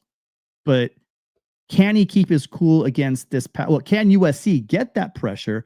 I'm going to assume so from everything I've heard and some of the things I've seen that you guys have struggled to protect Dylan. It's going to put a lot of pressure though on those tackles. If they're not up for it, he's going to be pressured a lot. How will he be able to handle that? And the second part of it is Danton Lynn is known for disguising his blitzes. And so with that added pressure, with the disguised blitzes, will Dylan Raiola be able to make those important decisions that you need your quarterback to make in the game? I think turnovers will be, we talked about the run game. I think whichever team, if one team can be +2 in turnover, I think also they have a really, really good chance of winning this game. Tim, give me one of yours. It's a Trojan Fight who pops in here Trojan Fight quite often. It says, question though for Husker fans, is the offensive line really that bad, or is Dylan holding the ball too long? Minnie, I'll let you answer that first, because I also have an answer, and I don't know if they're necessarily the same. Oh, okay. Possibly both. That's what I'm going to answer. Our O-line has not been meshing all season long. I think we had one or two, maybe one game where we had it really intact, and it just still wasn't working quite well. And then we got injuries, and yeah. And, Dylan has held the ball a little too long on some plays. That's fair to say. I get that. But we've also put him in probably not the best positions for plays. I know it is blasphemy.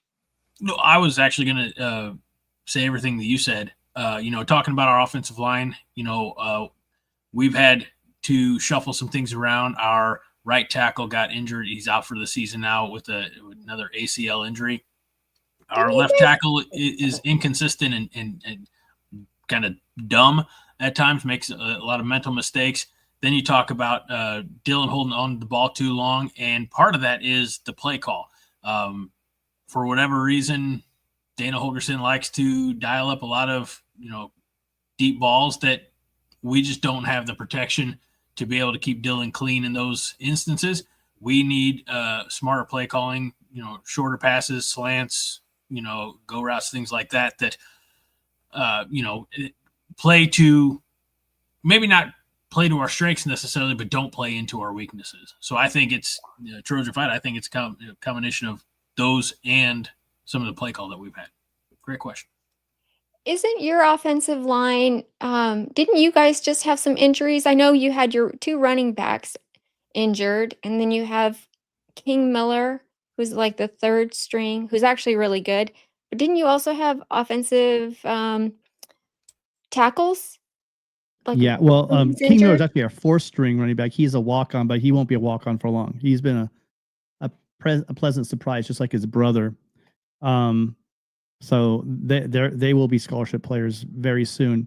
But he's actually the 4th string. Brian Jackson is our 3rd string quarterback. He's been coming off of turf toe, and again, anyone knows about turf toe. It's a painful injury. It takes time to come back from, and it's easy to re-aggravate it. So, but I'm believing he's healthy and ready to go in this game. We did lose Elijah Page, our starting left tackle. If you ask me at the beginning of the season, okay, who are your surefire guys that are going to the NFL? He's right up there at the top of the list. So he's a very important piece, as the left tackle, our best offensive lineman for sure. And then we had Killian O'Connor, which is another guy who previously was a walk-on, received a scholarship last year or in the offseason. I can't remember. But he's played exceptionally well. He's pushed the Syracuse transfer, John Ray Reed, who came over. A lot of people expected him to win the battle in the offseason, but Killian O'Connor fought him off. Killian O'Connor played very well last year in the Vegas Bowl against Texas A&M, where he first got on the radar of USC fans, and he played very well. He's more the cerebral, as a center. Your center needs to be cerebral. He's calling out all the pass protections and stuff. So losing him, you've seen a difference in the run game, and you've seen a small difference also in the passing game. So yeah, the line, and it's not like a 1-for-1. Like when Elijah Page goes down, they don't just plug in another left tackle. What they've had to do is they had Tobias Raymond, who had been a tackle. He was actually a right tackle, but he had played some guard last year for USC in some spot duty. They moved him back inside, and he's playing left guard alongside Elijah Page. But when Page went down, they kicked him out to left tackle. I'm not sure if you want that detail of an answer. And then at the left guard position, you have redshirt sophomore. I think redshirt sophomore. Micah Banuelos is filling in. He's done a great job. A bit underplayed, but when he's come in, he has absolutely played great, especially in the pass defense. The pass protection. Is that the backup that's going to be playing at this game? Yeah, he'll be playing left guard, and you'll have Tobias Raymond bumped out to left tackle where he played against Notre Dame. Okay. Yeah, we've had a lot of that going on too, where it's been a lot of switching between the tackles and guards and getting everyone settled. It's difficult for sure. But you guys have I want to say, I remember seeing on your roster, your defensive line is actually really huge. Yeah, they did a good job in the offseason to pick up some tackles on the inside. The thing is that I'll tell you the size. 6'4", 330. Keyshawn Silver came over, and then you had also Kobe Pepe, who has been with the team for a while, but not often played. But he's 340. And then Jamal Jarrett, who came over from Georgia, he's 3'6", 6'5", 360. The thing is those three guys don't really get a lot of playing time. But we do have size at depth. The team is getting bigger, and overall our ends and our tackles, it is a much bigger team. Last year, the defensive line you faced was quite undersized. This team is not undersized. Like the lightest guy you'd probably go up against is a 6'5", 290 Devin Tompkins, but he's very athletic. With the exception of the Notre Dame game, he and possibly in the Illini game, he's been very effective. So he's not at 290. He's not overly big, but he's got strength. He's got get off. He's got pretty violent hands as well. So he can cause some trouble. But size wise, he's a bit on the smaller size. But other than that, all the other guys on defensive line in defensive interior are 320 plus. That sounds wonderful. We don't have that. No, we're not blessed with yet. Big guys on the lines, especially on our defensive line. We got one guy over 300 pounds in Elijah Judy. And we still run that modified 3-3-5, which allows for a lot of tremendous flexibility. Sometimes you can have 3 down linemen, sometimes 4. We've seen more. You talked about the run defense for USC. What's the back end of the defense look like? How's their pass coverage? Yeah, well, that's been kind of the question mark. Well, sorry, going into the season, I'll be honest, the whole defense has been a question mark. I think the fan base, the coaches, and definitely the media, we kind of got over our skis about what our expectations for this defense was going to be. But early in the season, the cornerback play was very spotty. I mean, against Georgia Southern and Missouri State. I mean, teams that really should not be putting up the kind of numbers that they were. Even a Michigan State, USC, there were a number of missed tackles on the outside, and there were a lot of blown coverages going for 60, 70, 80 yards. And so at the beginning of the season, it was really tough. But USC settled the cornerback position, and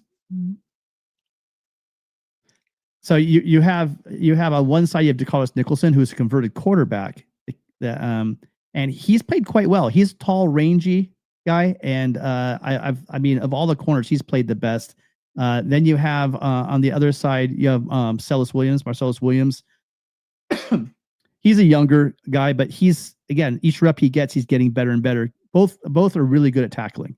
Both play with an edge to them, and then at the safety positions, you have Kamari Ramsey, who, depending on what we're running, you might see Kamari move up and be play nickel. So he has played some nickel, but where we'd like to see him is on the back line there with the green dot, because when he was at UCLA and then when he came over here from USC, I mean, the next evolution, we thought there was one guy we could count on, it was going to be him, but he's played out of position so much that he just hasn't been able to live up to what he's capable of doing, just simply because he hasn't been playing his true natural safety position. But then the one person that has been a real surprise is Bishop Fitzgerald, who came over from NC State. He's a Thorpe Award candidate because he leads the country in interceptions. I think he's leading the country in interceptions with 6 interceptions. And a couple of those have been, I think 2 or 3 of them have been at the goal line. So, I mean, he really has a nose for the ball. And that's been one of the few pleasant surprises from the projected starters that we had at the beginning of the season. That's nice. It's funny that you mentioned just the ball hawking there at the goal line, because one of our comments asked how, and he was asking Trojan Fight, but we'll let you answer the question, Tim, is what's USC's red zone offense and defense looking like? I can't tell the actual numbers, but I would be shocked if they were not among the nation's leader in both categories. I know as of a couple of weeks ago they were. I haven't looked at it. I'll be honest. After the second half of Notre Dame, when that rain started coming down, we gave that third quarter. I couldn't even get through the rewatch. I mean, Minnie knows I'm on the field. I'm taking pictures, and so it's kind of, you don't really get that. You definitely get nowhere near to all 22. You're staring down a 200 millimeter lens, and you don't really get a good feel for the game.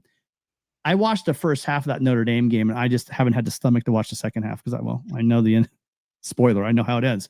But the short answer is, I don't go too long, lights out in both categories. Yeah. Kaylee, who's one of our regulars, doing the Lord's work, says red zone is awesome for USC offense and defense. Number 25 in red zone scoring, number 2 in opposition scoring, red zone scoring. So sounds about right. Yeah. So, tell us where do we have a chance here? You guys got a great chance if you can get well, start at the beginning. If you're able to get your run game going with Emmett Johnson, I mean, that's been USC's Achilles heel. You know, if you could get him going or get enough of it that you could suck, you know, SC's defenders up and then you can hit something deep, because I know you guys are one of the better teams when it comes to explosives over 30 yards or more. I mean, USC's had some trouble tackling in space. And again, I get a guy like Johnson and your receivers, they're not going to go down too easy, right? So there you go. That's a recipe. USC, look at that Notre Dame. We'll use Notre Dame as an example. USC takes the lead. We give off a kickoff return for a touchdown. There's some special teams. You guys just had a kickoff return. But overall, USC special teams has been pretty solid, and Lincoln Riley was very clear to bring that up after practice. But I mean, I think the one thing where USC has trouble is the explosive plays. Our defense plays really great against Notre Dame. Notre Dame was 3 of 11 on third down. You would think most of the time, if you hold someone 3 of 11 on third down, you're looking pretty good, right? We lost by 10 points. So, I mean, the explosive plays were what killed SC. Long runs killed SC at Michigan last year, killed USC at Notre Dame this year. And I think that Nebraska and Dylan Raiola and Emmett Johnson have the ability for that big play. That's how you beat USC. USC's got to play sound defense. Because USC sucks. They have to play sound defense and up front, get those run fits, make the damn tackles, and then against the RPO, you got to get out in space and make those plays. If we don't have a good tackling game against Nebraska, you guys have the propensity to make an 8-yard stick go for 30 yards, right? Or Emmett get loose, break a tackle, and run. So that's my fear. USC not playing sound gap defense and not tackling well. We don't do that, you guys win. Husker Chuck says first to 30 wins. Vince says first to 50 wins. Not 50. So let's talk about, I'm trying to think of the right word, tendencies, I suppose.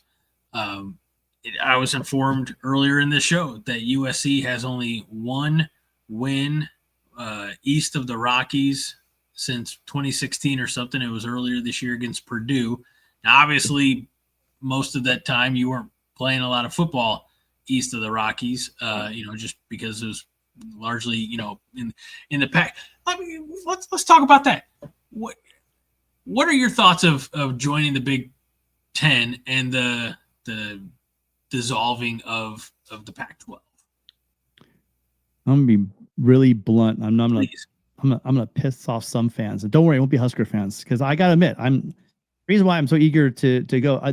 Going back to when way back when Callahan played Carroll, my experience with Husker fans have always been just awesome, and one of the rare breed where not only, because there's a lot Notre Dame fans in person in South Bend, just awesome people.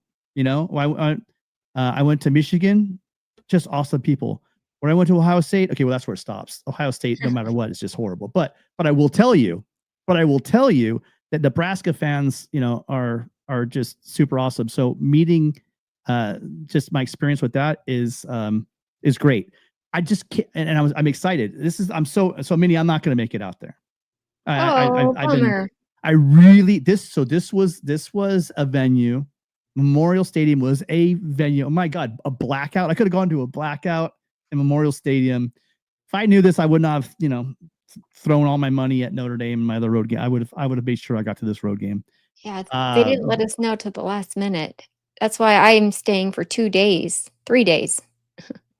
Yeah, I mean, I got my media credential and everything, and I'm just like, I just can't make it happen. Tim. I know. I don't know when we play next. I don't think there's a future schedule out there, but I'm sure it won't be for years. But I blew this. I totally blew this. But here's what I'm not happy about the Big Ten. Like I used to sit and watch, like Washington State play Arizona because we had history. I'm having a hard time right now, not with the Nebraskas of the world, not with the Notre Dame, and not with the Michigans and the Ohio States and the Penn States of the world. It's going to be, and the Iowas. I'm having a hard time really getting excited about Maryland and playing really even like up till recently Indiana. That's changed, but I'm not going to Saturday. It's gonna be hard. It's rough for me. Some of these watches I have to do, watching like Purdue versus like Rutgers, for example. If I have to watch that kind of a game, there are about 1,000 other things I'd rather do on a Saturday than watch Purdue Rutgers. I'm not going to lie to you. So what's my thoughts on coming to the Big Ten? I love it. I love the idea. It's just too weird. Still, maybe. And the thing is, I mean, I don't know what you or your fans think out there, but it's changing. How long will USC be in the Big Ten? When is the Super media Conference rights deal coming? makes sense, I'd imagine. Huh? I said as long as the media rights deal makes sense and the money comes in. Well, I'm just thinking the whole structure is going to shake up again. Yeah. I don't know. There's a lot of how it goes down. There's a lot of games that it's hard to get excited about. I agree with you. Maryland being one of them. It was difficult to get up for that game. And I agree with High Mountain Guy here who says the Pac-10/12 going away is a disgrace. I just hate the loss of the regional rivalries, whether it's the Apple Cup or Civil War. I mean, just now, not to say that those, some of those games won't be played in non-conference, but I just don't know that. I go back to the fact that a few weeks ago, or I guess maybe early in the non-con, Missouri and Kansas played for the first time since Missouri moved to the SEC in their border war. They played that game 100 years in a row, and to go a decade without playing it, like I'm not a huge fan of the fact that a lot of these classic rivalries are gone. Now, maybe that's just, old man yelling at the clouds and new rivalries can be formed. I mean, now you're in a conference with, I guess you still have UCLA, and Notre Dame's not in the conference because they're Notre Dame. But Washington, Oregon. Yeah. But I mean, you didn't really have a whole lot of ties to other schools in the Big Ten, really. I mean, it's just, you'd be surprised because there's quite a, because of, here's the thing I thought you were going to bring up, the Rose Bowl. Rose Bowl, yeah. Oh, I mean, the Rose Bowls over the years, losing the Pac-12, and we can thank, we know who it is. It's the money. We can thank the TV networks for screwing up our sport, because the thing that makes college football special, look, there's better athletes on Sundays. You want to watch this game played at the highest level, you're not going to see it on Saturday. You'll see it on Sunday. But what the NFL doesn't have is the tradition. Like, sure, they could say they have tradition. You can, the Packers, Lions, or I mean, you could throw these games out. Redskins, Dallas. I mean, you could throw these big. But the rivalries in college football, the regionality of college football, the clock rules, and all, and where here's the big one, where every game mattered. You guys remember that? Remember that in college football, where if you lost a game, tell Pete Carroll, you lose one game, you're not playing for, even though you're probably the best team in the country, you're not playing for a national championship. If you lose one game, now you can lose 2 games, go to the playoffs, and win the national championship. Yeah. I mean, it's ruined the regular season. There's so much about, but the Rose Bowl, there is history between Ohio State and Michigan because of the Rose Bowls. That, quite frankly, until just recently, was very heavily lopsided USC and against both of those teams. So I think that if USC, let's say that this thing goes, push it out. Now it's hard to break in because obviously the game, you're not going to get in the middle of that rivalry. But I mean, there is a world where there's a pretty big rivalry between, let's say, if USC gets its crap together, with Ohio State and with Michigan. I could see it more likely being Michigan. Just, I don't know why. I don't know. I just think it's more naturally that'll be a Michigan than an Ohio State.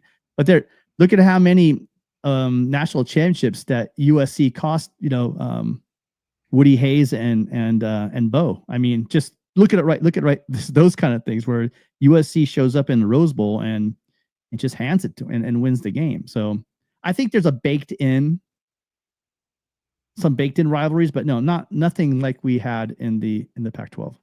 Well, Husker Chuck says this could be a potential rivalry for you. USC and Sparty need to have a special Helen of Trophy. Well, you know what? You have Jonathan Smith, who is really great at doing more with less, like he did at Oregon State. So USC has a history already when he was wearing orange and black when he was a quarterback at Oregon State. So we know all about Jonathan Smith. And I mean, I got my family, my parents are from Grand Rapids, Michigan. So half of them are Sparty, half of them are Wolverines. And I know all about that whole thing. So it'll be interesting to see if that shapes up. But that'd be a cool trophy, wouldn't it? A little tie into the ancient Greek origins of your school names. That's fun. We talked about tendencies of. Oh, go ahead, Minnie. Thank you. Well, Aaron Rosowski says now every game truly matters. If you lost a game back then, the rest of your schedule was pointless. So yeah, he's right, because you can lose a game or two at the beginning of your schedule, like many teams already have in the Big Ten, and still you have hope to make it to the college football playoffs. I guess we're doing semantics. I'm just simply saying, literally, your life is on the line every game. And I will say this, I think it brings a lot more drama to the sport.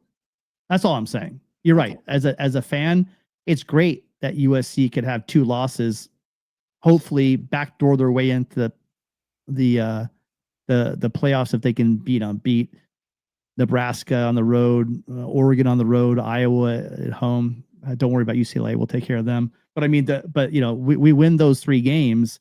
USC's got more than a puncher's chance to make the playoffs at 10-2. Matter of fact, if they win those games, they would have the tiebreaker with Oregon with 2 losses. So they would be like 3rd place in the Big Ten. And I can't imagine a world where a 2-loss Big Ten champion, in 3rd place, 2-loss Big Ten team is not going to make the playoffs. So yeah, it's good to hear that. But I'm just saying, I'm talking about like how many times are you playing a team and you start white knuckling it? Because let's face it, you lose a game in week 7. Yeah, that's your season. But that's what I'm saying. That excitement that it brings is great. Teams like Indiana and Ohio State, they don't care. They know they're not going to lose more than 1 or 2 games down the stretch. They know they're already in the playoffs. True.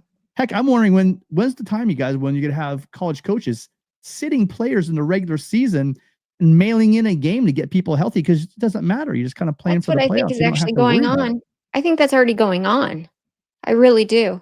I think if you like, I don't know if you know this or not, but I also do a Michigan show.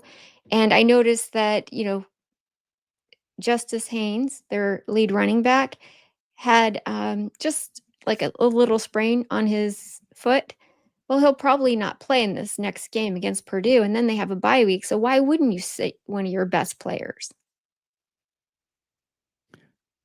Yeah. I don't know. I wouldn't put them in the same situation, because at 2 losses and still having to face Ohio State, I think they can't afford to lose any, let alone, I mean, realistically, they probably can't even lose at Ohio State. They have to beat Ohio State and win out, I think, in order to get there. So I think they're a bit too early to be sitting out people. I hear what you're saying, but yeah, it's just, the game of football is changing. And so any way we could hold on to any kind of tradition, we got a big argument over on my channel, not argument, but discussion about the Notre Dame series, and you get rid of that. I mean, college football without SC Notre Dame, that's a pretty weird world as well. So, I mean,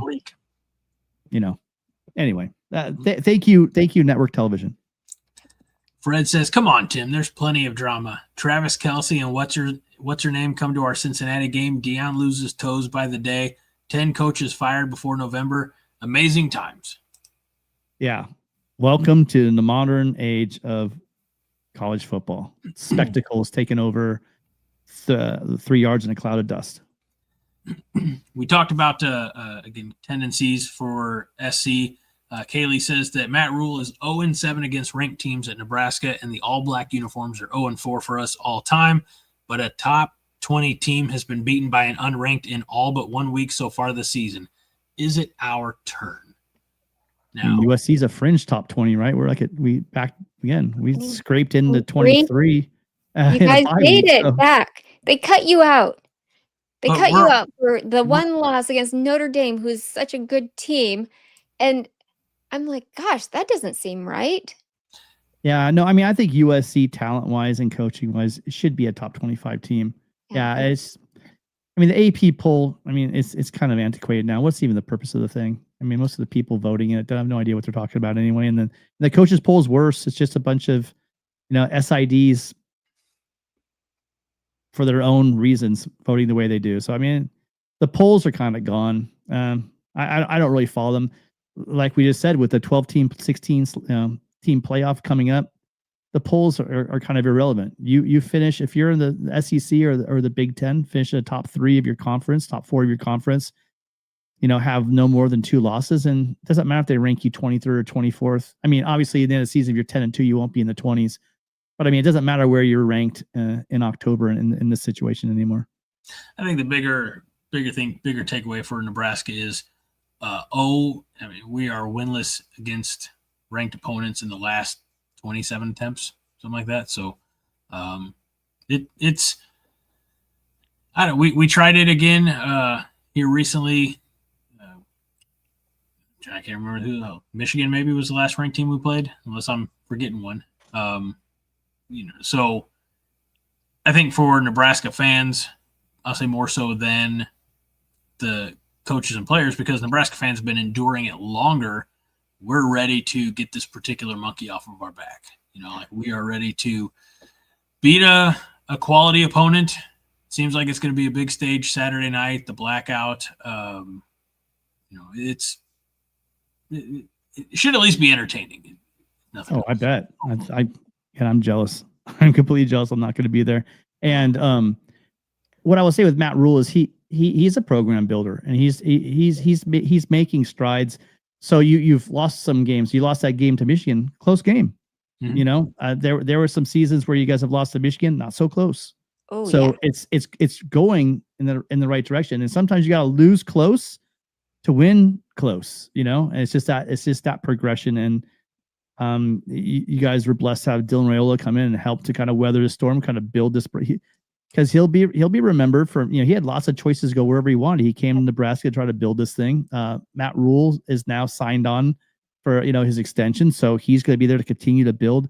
And, speaking of voice of college football, I kind of got on Mark Rogers about the fact he's like, well, is Lincoln Riley a program builder? I'm like, oh, well, he hasn't had a chance to yet, and blah, blah. Year 4, it looks like he might not be a program builder. I mean, he might be a good coach that could take over, but I think they brought in Chad Bowden from Notre Dame to kind of start taking over that GM role to start building this program. I think that Lincoln Riley, for whatever reason, did a great job. Did not do a great job here at USC, but was able to do a great job at Oklahoma and take over what Bob actually to take it to a different level, what Bob Stoops had built. Because if you remember, Bob Stoops won that national championship way back when he first got there. Then to 2000, I think it was 2000. So he wins the national champion in 2000. But then he didn't really, he got to a bunch of BCS championship games, but they would just get. I remember what USC did to him, but everyone would just go in. The Sooners would get into the national championship and get beaten and smoked in a lot of those games. So, but Lincoln Riley shows up there, and they're a perennial playoff team. They took Georgia to overtime. I don't know if either one would have beaten Alabama, but it was getting them to playoffs, and we're just waiting for that to happen at USC.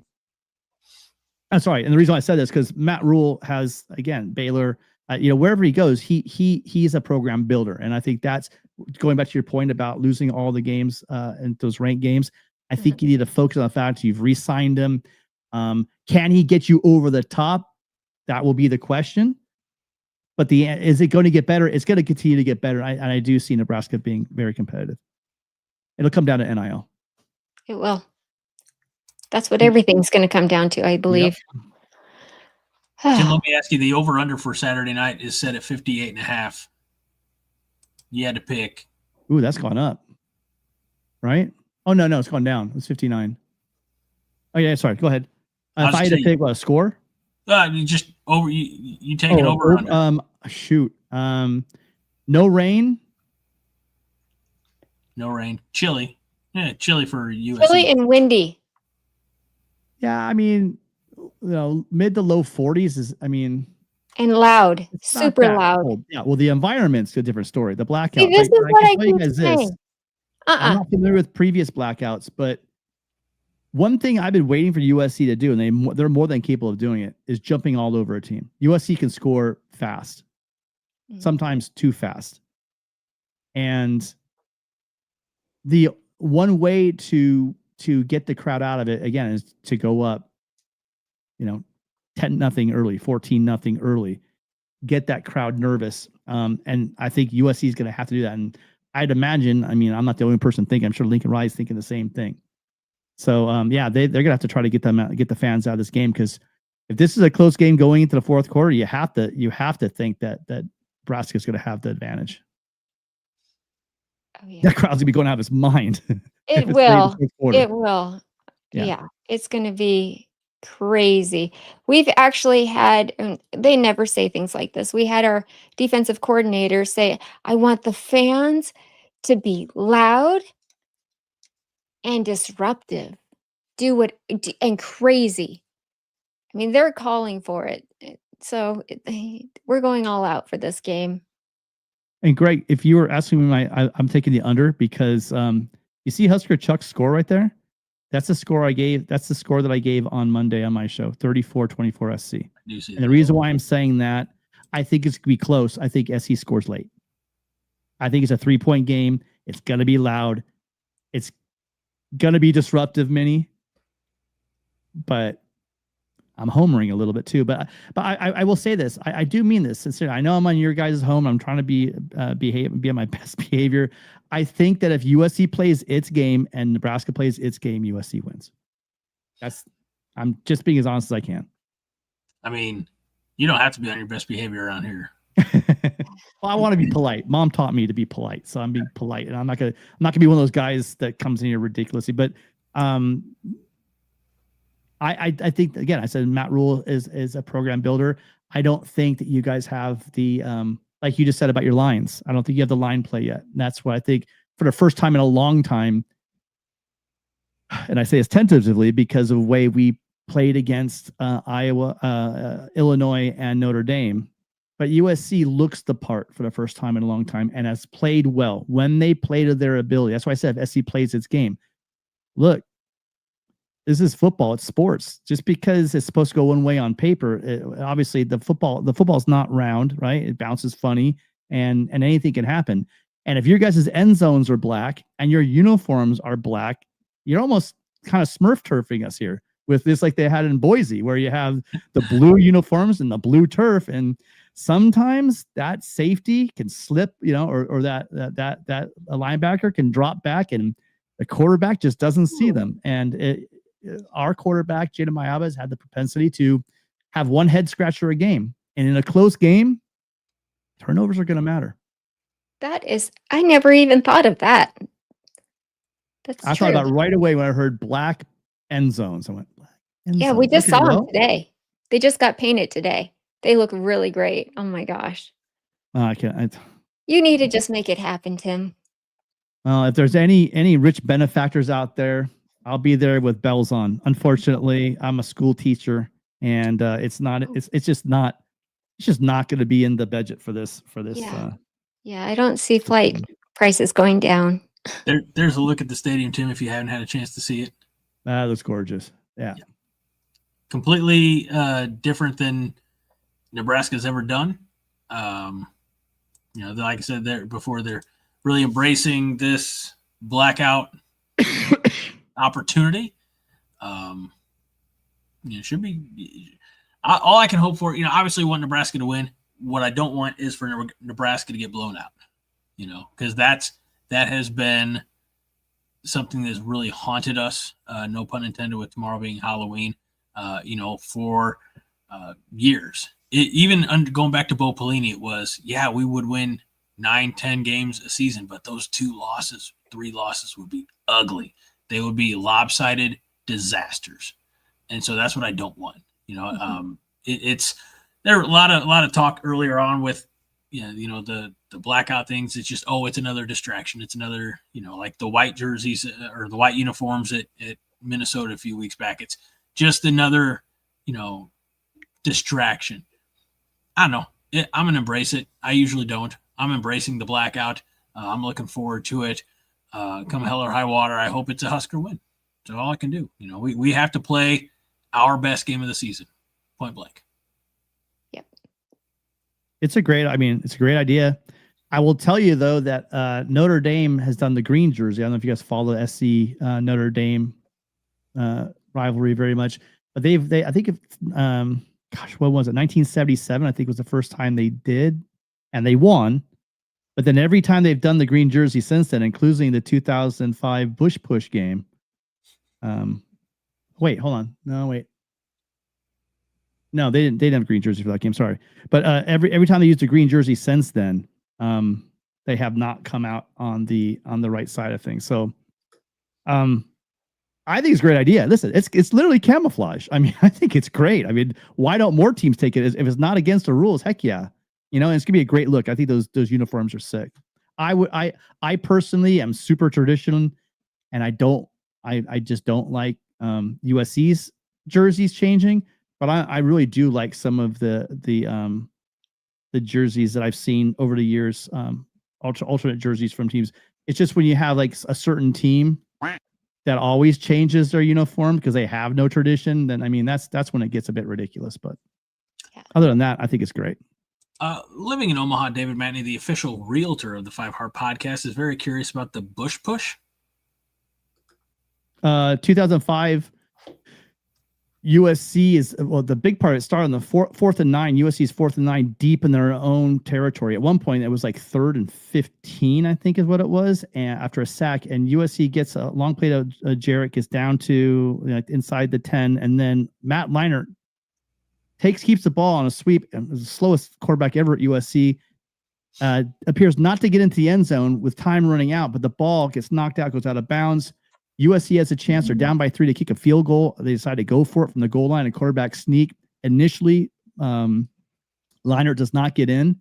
He spins, and Reggie Bush assists him into the end zone, which is totally legal now. But back then, it can be flagged. But Irish fans, it happened many times, and rarely do people, what was it called? It's when you a lineman grab or lift somebody is when it gets called. But the Irish were crying on that day, and they got mad. That's the Bush Push. Sorry. No, all good. Hey, we had a couple of people who were curious about, maybe they probably remember the play, or the game, but they didn't know it had a name. Yeah. Especially now that the tush push has become so prominent in the NFL that teams they stole that from us. And they stole the Philly special from SC. That's how USC beat the aforementioned Michigan in the Rose Bowl, 2004 Rose Bowl, to win the national to win a split of the national championship. They ran the Philly special. Mike Williams threw to Matt Leinart in the left corner of the end zone for the go ahead touchdown. So yeah, the NFL keeps copying USC apparently. Apparently.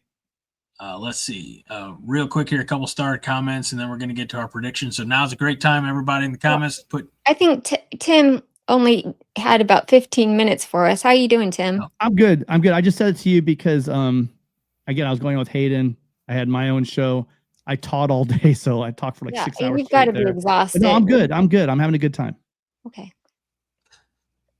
Let's see. We know, Minnie, that you are making the trip. Trojan Fight is yes. Finding Nebraska a little challenging to get to. Yeah, it is. You got to get to I've had friends actually fly into Kansas City and rent a car to drive. I'm flying into Omaha, so it's about 40 minutes from Lincoln. That's Joel easier Tilson than South Bend, that's for sure. Tim, Easier than Eugene. I mean, it's not. It's not easy, but it's not one of the hardest, out there. That's for sure. State College is a bear. Oh God, State College. Yeah, Happy Valley. Forget that. Joel Tilson asks if college football, I guess we'll call it D1 or the FBS, will go to 24 teams in the playoff like FCS Division 2 and Division 3. Is that an expansion that you think will ever come about, Tim? That'll just be pure greed at that point, right? I mean, it's already all. Let's think about it. I'm a Trojan fan. You're a Husker fan. Does anyone really think that anyone outside of Indiana, Ohio State, maybe the best team in the SEC have a real legitimate chance? And then we start talking about the 24th team in the nation. I mean, come on. We used to get mad because there'd be that third team that got left out of the BCS. I know USC in 2003. I will say that all day long. 2008. But rarely have we ever talked about the fifth best team in the country getting left out of a playoff? I mean, really? They had a real legitimate beef. They should have kept it. I would say go to 8. I don't know why they jumped from 4 to 12, right? I know why. Because they're trying to get to 16, and they'll go to 64 if we let them. Do you know what I mean? Then you could have teams.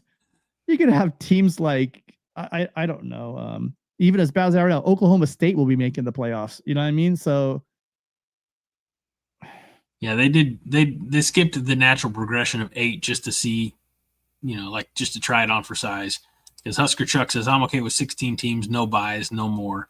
I just think 16 is too much. Christopher Wood says 8 makes sense. And you're right. Already pure greed, and it's getting stupid. Yeah, I mean, the playoffs have to be special. You're completely if you get to 16, you're really invalidating the regular season. I mean, it becomes a hockey regular season at that point, doesn't it? Right. Let's see. Living in Omaha, David Matney, the official realtor of the 5 Heart Podcast. He doesn't pay us to say that, Tim. We just say it all the time anyway. He says, great idea on bringing on an opponent host. Great job, Minnie and Greg. Not Greg, all Minnie. All accolades and adulation go to my fellow host here. So we're going to get into predictions again. If you have a prediction, throw it in. We're going to have to get out here in just a couple of minutes. Tim, get your score prediction. I think you said it, but have it handy again. Let's see. We have a few already. Minnie, if you've got pen and paper ready. I saw they looked like I don't. Okay. Go ahead. All right. Melissa says 27-28 Huskers, okay. Or as normal people say that, 28-27 Huskers. Husker Chuck also says 34-24 and also SC. Odd. Oh. Should I even write that down? I mean, you have to by law. Christopher Shant says Nebraska 31, USC 27. Okay. Your Monday night mayhem partner Fred says USC 34, Nebraska 27. Sorry, folks, USC is more whole and settled than we are. This is disgusting. Yeah, I'm disgusted. All right. Tim is smiling. He's laughing. Come on, Husker fans. You have not given us good news, Tim. I absolutely gave a legitimate path with no tongue in cheek for the Cornhuskers to win this thing. I'm not. You can't blame these guys' predictions on me. Tedrick says Nebraska 36, USC 29. Okay. Meanwhile, I'm prepping the next one. I can tell you that both Haas and Jake on Sunday said 31-30 Nebraska. Just barely on the over. Okay. James Borman has USC winning 38-14 and says, quote, I have no faith in our O-line. That's disgusting. Disgusting. I think that's, I'm going to look through the schedule. Well, last time we held someone to 14 points, but keep going. Thank you, Tim.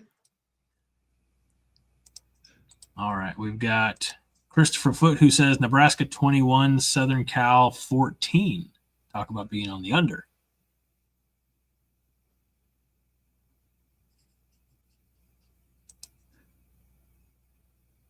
Steven, I'm always sure I mispronounce it. We'll just say Steven. Says 31-28 Nebraska.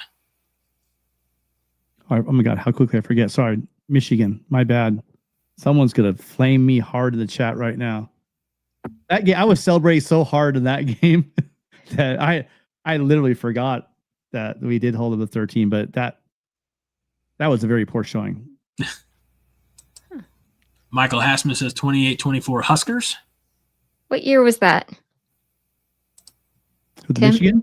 Yeah. That was this year.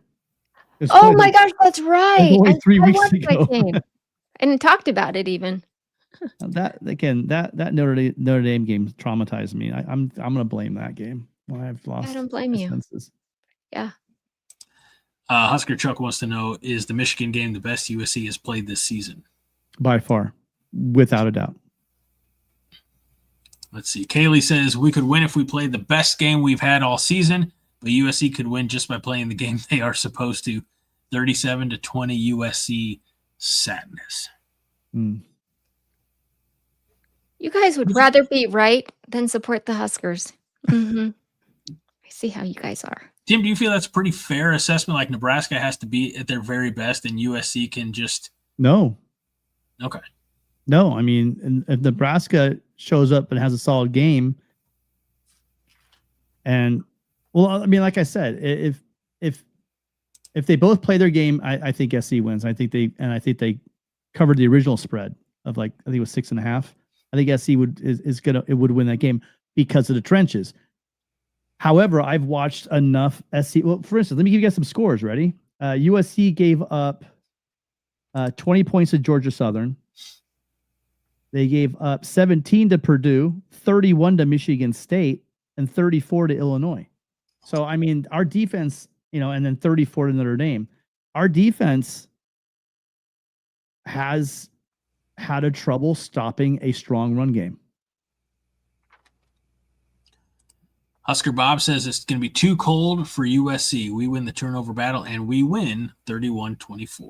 Us West Coast guys, we can do cold. We can't do wet. That's the thing. If William says USC 38, Nebraska 14. That's an ugly score. it rains like 3 times a year here in California. I mean, Minnie, you're in Arizona. It either pours or it's dry. So, I mean, here it's just dry all the time. It is. Got that ocean breeze, right? Oh, no, it's not. I ain't gonna lie. It's nice, but it'd be nice to have some rain once in a while. Fair. Living in Omaha, David Matney, the official realtor of the Five Heart Podcast, says, I think we pull an upset 31-24 Nebraska.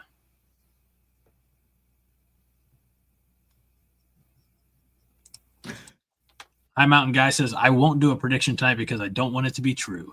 Well, that's just depressing. I hate to do this, but I got to get going, guys. So, sorry to run out, I really but I did got try to speed it up. I'm sorry. We got two more scores. But you know what? You know, you could probably log them just from watching the replay. Yeah, exactly. Yeah, I'll do that. All right. Thanks, Tim. Great to see you. All right. And then there were two. Yep. 1970s Child says, I have no faith in the D line. USC 30, Nebraska 17. Justin Raji says Huskers 34, USC 28.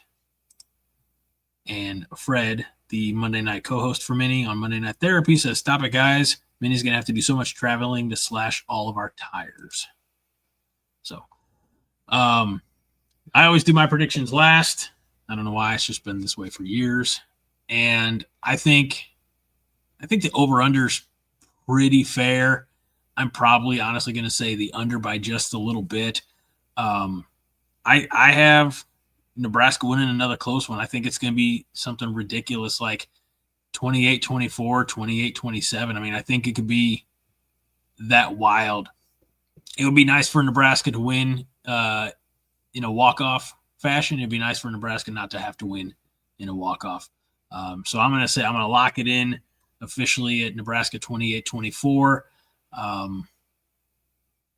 But again, it depends on which Nebraska shows up. So for sure. Yeah. And again, I had the 34-24, and I guess that gives me the under barely as well. I'm barely under. Yeah. Half a point by my calculation, assuming that doesn't move again. So Tim, I want to thank you. I know you popped in or promised 15, and we took damn near an hour of your evening. So thank you for your time, and enjoy the rest of the season. Hopefully you don't enjoy Saturday night too much. So, all right. Well, except for Saturday, go Big Red. Hey, thank you, Tim. And was it fight on for the Trojans, right? That's right. Yeah, see, I know a few things about a few things. So for our special guest, is it Prangley? Am I pronouncing that right? Yes, sir. Oh, dang, I'm all right. For Tim Prangley, our special guest, and once again, where can they find you? You said LAFB? Yeah, USC LAFB. The LAFB is the website. The YouTube channel is USC LAFB. Okay. All right, so check that out if you want more, especially maybe more preview content heading into Saturday, maybe some post-game content after Saturday's game. And, of course, I'll be right here back with you Sunday night, 9 o'clock Central for Coordination Overreaction with Jake and Haas. Yes, sir. Well, I was just saying, Greg, if you guys, I don't know if you guys have a post-game show, but we're going live for the call-in show. Love to hear some Huskers after the game, especially if you guys win. Come over and let us know. We will, and we'll do it respectfully because that's mostly who we are. Especially I would expect nothing else. To outside fans, we're great. There's a lot of in family fighting sometimes. So, so for Tim, for Minnie Hunt, who had to run, I'm Greg Mahochko. This is the 5 Heart Podcast. We remind you each and every week that 5 Heart is all the heart you need. And go Big Red.